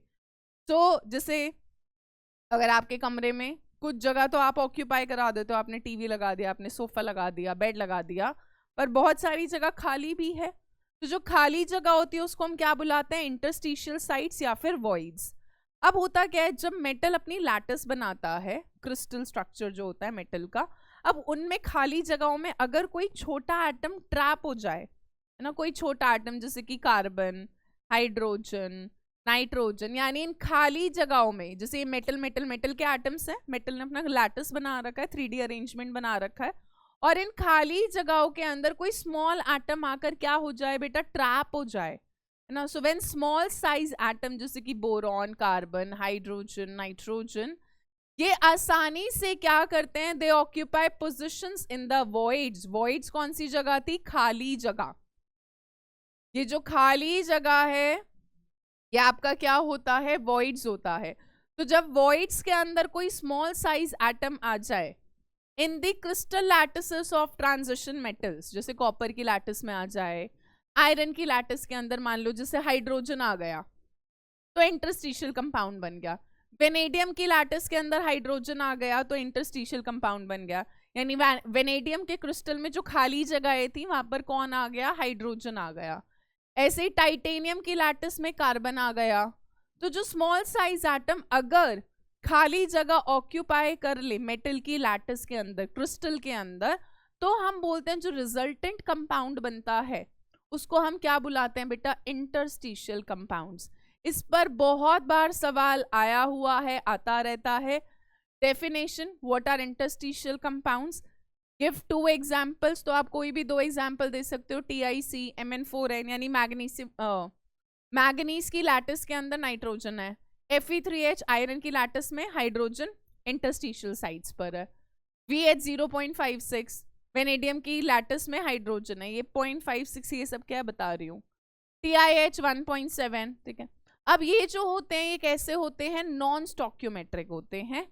They are non स्टॉक्योमेट्रिक usually, और ना ही पूरी तरह आयनिक होते हैं और ना ही पूरी तरह कोवलेंट होते हैं। तो यहाँ पर जो बॉन्डिंग है वो ना ही पूरी तरह आयनिक है और ना ही पूरी तरह कोवलेंट। और नॉन स्टॉक्योमेट्रिक का मतलब क्या होता है? जब रेशियो मेंटेन नहीं होता। जैसे मान लो FeO होना चाहिए, तो FeO में क्या है बेटा? एक एटम आयरन का हो और एक एटम क्या हो? ऑक्सीजन का हो। पर मान लो यहाँ पर 0.96 दे रखा है, यानी आयरन का तो एक एटम है पर ऑक्सीजन के कितने एटम्स हैं? 0.96, ऐसा कुछ हो सकता है। या फिर मान लो कोई और एग्जांपल देते हैं, मैंने दिया Ni 0.98O। अब अगर NiO है तो निकल 2+ का एक एटम होना चाहिए और O2- का एक एटम होना चाहिए। पर अगर मैंने 0.98O दिया है, यानी बेटा ऑक्सीजन का तो एक एटम है बट निकल एक नहीं है, कितना है? 0.98 है, यानी यहाँ पर 0.98 एटम्स है निकल के। तो ये नॉन स्टॉक्योमेट्रिक होता है जब रेशियो मेंटेन नहीं हो पाती है जो होनी चाहिए, तो हम बोलते हैं कंपाउंड कैसा होता है? नॉन स्टॉक्योमेट्रिक। तो यहाँ पर आप देख रहे हो वेनेडियम और हाइड्रोजन 1:1 होना चाहिए था, या जो भी होना चाहिए था फॉर्मूले के हिसाब से, बट रेशियो मेंटेन नहीं है। TiH 1.7, हाँ, TiH रेशियो मेंटेन नहीं है, तो इसको हम क्या बुलाते हैं? Non stoichiometric compounds. ये भी इंपॉर्टेंट है, बहुत बार क्वेश्चन आया हुआ है। इंटरस्टिशियल कंपाउंड्स की कैरेक्टरिस्टिक्स, यहाँ पर मेल्टिंग पॉइंट हाई हो जाता है as compare to pure metal. यानी अगर मैं आपसे बोलूँ Ti और TiC में किसका मेल्टिंग पॉइंट ज्यादा होगा, तो टाइटेनियम, TiC का ज्यादा होगा। इंटरस्टिशियल कंपाउंड्स का नॉर्मल जो प्योर मेटल है उससे ज्यादा मेल्टिंग पॉइंट होता है। तो they have high melting point than those of pure metals. काफी ज्यादा हार्ड होते हैं। मेटालिक कंडक्टिविटी रिटेन रखते हैं क्योंकि नॉन मेटल वैसे भी इलेक्ट्रिसिटी कंडक्ट नहीं करते हैं। तो यहाँ पर जो मेटल्स हैं वो अपनी कंडक्टिविटी एज इट इज रखते हैं। इसके अलावा they are chemically inert. Inert का मतलब क्या होता है? अनरिएक्टिव, जो रिएक्टिव नहीं होते हैं। तभी तो हम नोबल गैस को इनर्ट गैस बोलते हैं, क्योंकि वो रिएक्ट नहीं करती है। तो जो इंटरस्टिशियल कंपाउंड्स होते हैं ये कैसे होते हैं? केमिकली इनर्ट होते हैं, रिएक्ट नहीं करते हैं। ठीक है, तो अब कुछ क्वेश्चंस कर रहे हैं प्रीवियस ईयर के। चलिए, पहला क्वेश्चन है कि zirconium and hafnium have similar atomic and ionic radii because of. ये बहुत बार सवाल कराया हुआ है। जिरकोनियम बेटा 4D सीरीज का है, हैफनियम 5D सीरीज का, इसका एटॉमिक नंबर 40 है, इसका 72 है। फिर भी दोनों का साइज सिमिलर क्यों था? डायगोनल रिलेशनशिप नहीं, लैंथेनॉइड कॉन्ट्रैक्शन। हाँ, तो because of lanthanoid contraction they have similar atomic and ionic radii. Next, the calculated spin only magnetic moment of chromium 2 plus ion is। chromium दा 3d5 4s1, 2 इलेक्ट्रॉन निकाल दो 3d4, यानी unpaired electrons कितने होंगे बेटा? 1 2 3 और 4, यानी n हो गया 4। म्यू s निकालेंगे तो कितना आएगा? रूट में n इंटू n प्लस 2, यानी रूट में 4 इंटू 4 प्लस 2, 4 6 24, 5 5 25, 4 पॉइंट समथिंग आएगा, 4.90 BM आना चाहिए, और तो कुछ होगा नहीं। तो यहाँ पर कौन सा ऑप्शन हो जाएगा? ऑप्शन ए हो जाएगा। इस वाले में भी BM लिख देते यार, अच्छा नहीं लग रहा। तो 4.90 BM। देखिए 2020 के ही पेपर में आ रखा है। क्वेश्चन आसान से ही होते हैं, बस चीजें याद और कॉन्सेप्ट क्लियर होने चाहिए आपके। नेक्स्ट क्वेश्चन है, magnetic moment 2.84 BM is given by. हमें कुछ आयंस दे रखे हैं, बोल रहे 2.84 का जो मैग्नेटिक मोमेंट है वो कब आएगा, है ना? यानी म्यू एस दे रखा है बेटा आपको 2.84 BM, 2.848283 के अराउंड तब आता है जब आपके पास 2 अनपेयर्ड इलेक्ट्रॉन्स होते हैं। रूट में n इंटू n प्लस 2। ये मत बेवकूफ़ी करना कि तुम 2.84 यहाँ रख दोगे फिर स्क्वायर कर दोगे तो रूट हट जाएगा, बट यहाँ पे इक्वेशन बन जाएगी। n इंटू n प्लस 2 करोगे तो n स्क्वायर प्लस 2n हो जाएगा सॉल्व। हमें इतना कॉम्प्लिकेट नहीं करना, हम अपना हिट एंड ट्रायल लगाएंगे भाई, बेस्ट मेथड है। तो यहाँ पर नंबर ऑफ अनपेयर्ड इलेक्ट्रॉन्स जब बेटा 2 होते हैं तो 2 इंटू 2 प्लस 2 यानी √8, वो किसके बराबर था? 2√2 के। तब आपका 2.828 बोहर मैग्नेटॉन आता है। यानी आपको देखना है कहाँ पर अनपेयर्ड इलेक्ट्रॉन्स 2 हैं, वहां पर ये मैग्नेटिक मोमेंट आएगा। स्कैंडियम टाइटेनियम, टाइटेनियम होता है 22 नंबर पे, वो होता है 3d2 4s2, 3 इलेक्ट्रॉन गए 3d1, तो यहाँ पर तो एक ही अनपेयर्ड होगा, यहाँ नहीं आएगा।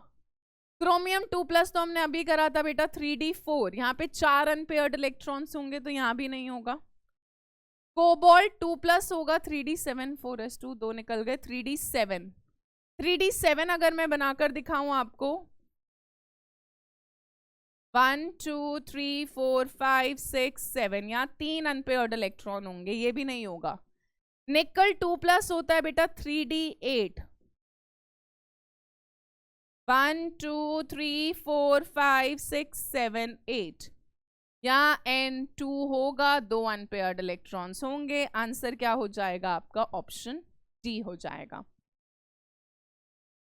नेक्स्ट है रीजन ऑफ लैंथेनॉइड कॉन्ट्रैक्शन। क्यों होता है lanthanoid contraction? Increasing nuclear charge की वजह से, डिक्रीजिंग न्यूक्लियर चार्ज की वजह से, डिक्रीजिंग स्क्रीनिंग इफेक्ट की वजह से, या negligible screening effect of f orbitals.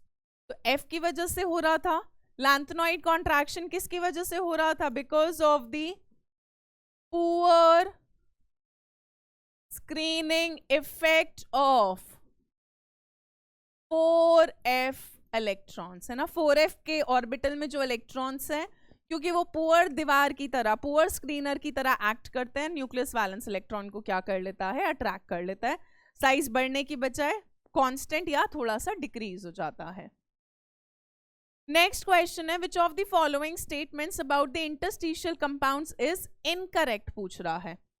पहला है दे रिटेन मेटालिक कंडक्टिविटी, ये वाली तो सही है। दे आर केमिकली रिएक्टिव, ये गलत है भाई। ये केमिकली कैसे होते हैं? इनर्ट होते हैं। They are much harder than the pure metal, सही है। They have higher melting point than the pure metal, ये भी ठीक है। प्योर मेटल से हाई होते हैं, हार्ड होते हैं। मेल्टिंग पॉइंट अगर बढ़ेगा तो हार्डनेस भी बढ़ेगा। मेटालिक कंडक्टिविटी को क्या करते हैं? रिटेन करते हैं, बट केमिकली रिएक्टिव नहीं होते, इनर्ट होते हैं। नेक्स्ट क्वेश्चन है the catalytic activity of transition metals and their compounds is ascribed mainly to, ascribed का मतलब है कि किस वजह से होती है। तो जो कैटालिटिक एक्टिविटी थी कि डी ब्लॉक के जो एलिमेंट्स है ट्रांजिशन मेटल्स जो है बहुत अच्छे कैटलिस्ट की तरह क्यों थे? केमिकल रिएक्टिविटी, मैग्नेटिक बिहेवियर नहीं, अनफिल्ड डी ऑर्बिटल नहीं, their ability to adopt their ability to adopt variable oxidation state, क्योंकि अलग अलग ऑक्सीडेशन स्टेट शो कर सकते हैं, इसीलिए बहुत अच्छे क्या होते हैं बेटा? कैटलिस्ट होते हैं। तो आज की क्लास में इतना ही कर रहे हैं। आई होप आपको सारे टॉपिक, सारे क्वेश्चंस क्लियर हो गए होंगे। नेक्स्ट क्लास में हम बहुत सारे क्वेश्चंस करेंगे। मैं नेक्स्ट क्लास में थ्योरी पार्ट कम कवर करूंगी, क्वेश्चंस ही कराऊंगी मैक्सिमम प्रीवियस ईयर और भी क्वेश्चंस। तो नेक्स्ट क्लास से पहले जितना अभी तक पढ़ाया है, जितना भी हमने 3 लेक्चर्स के अंदर कवर करा यानी आज की क्लास तक, प्लीज वो सारा रिवाइज करके आना ताकि नेक्स्ट क्लास में जब क्वेश्चंस करे तो आपको मजा आए। Thank you, bye bye.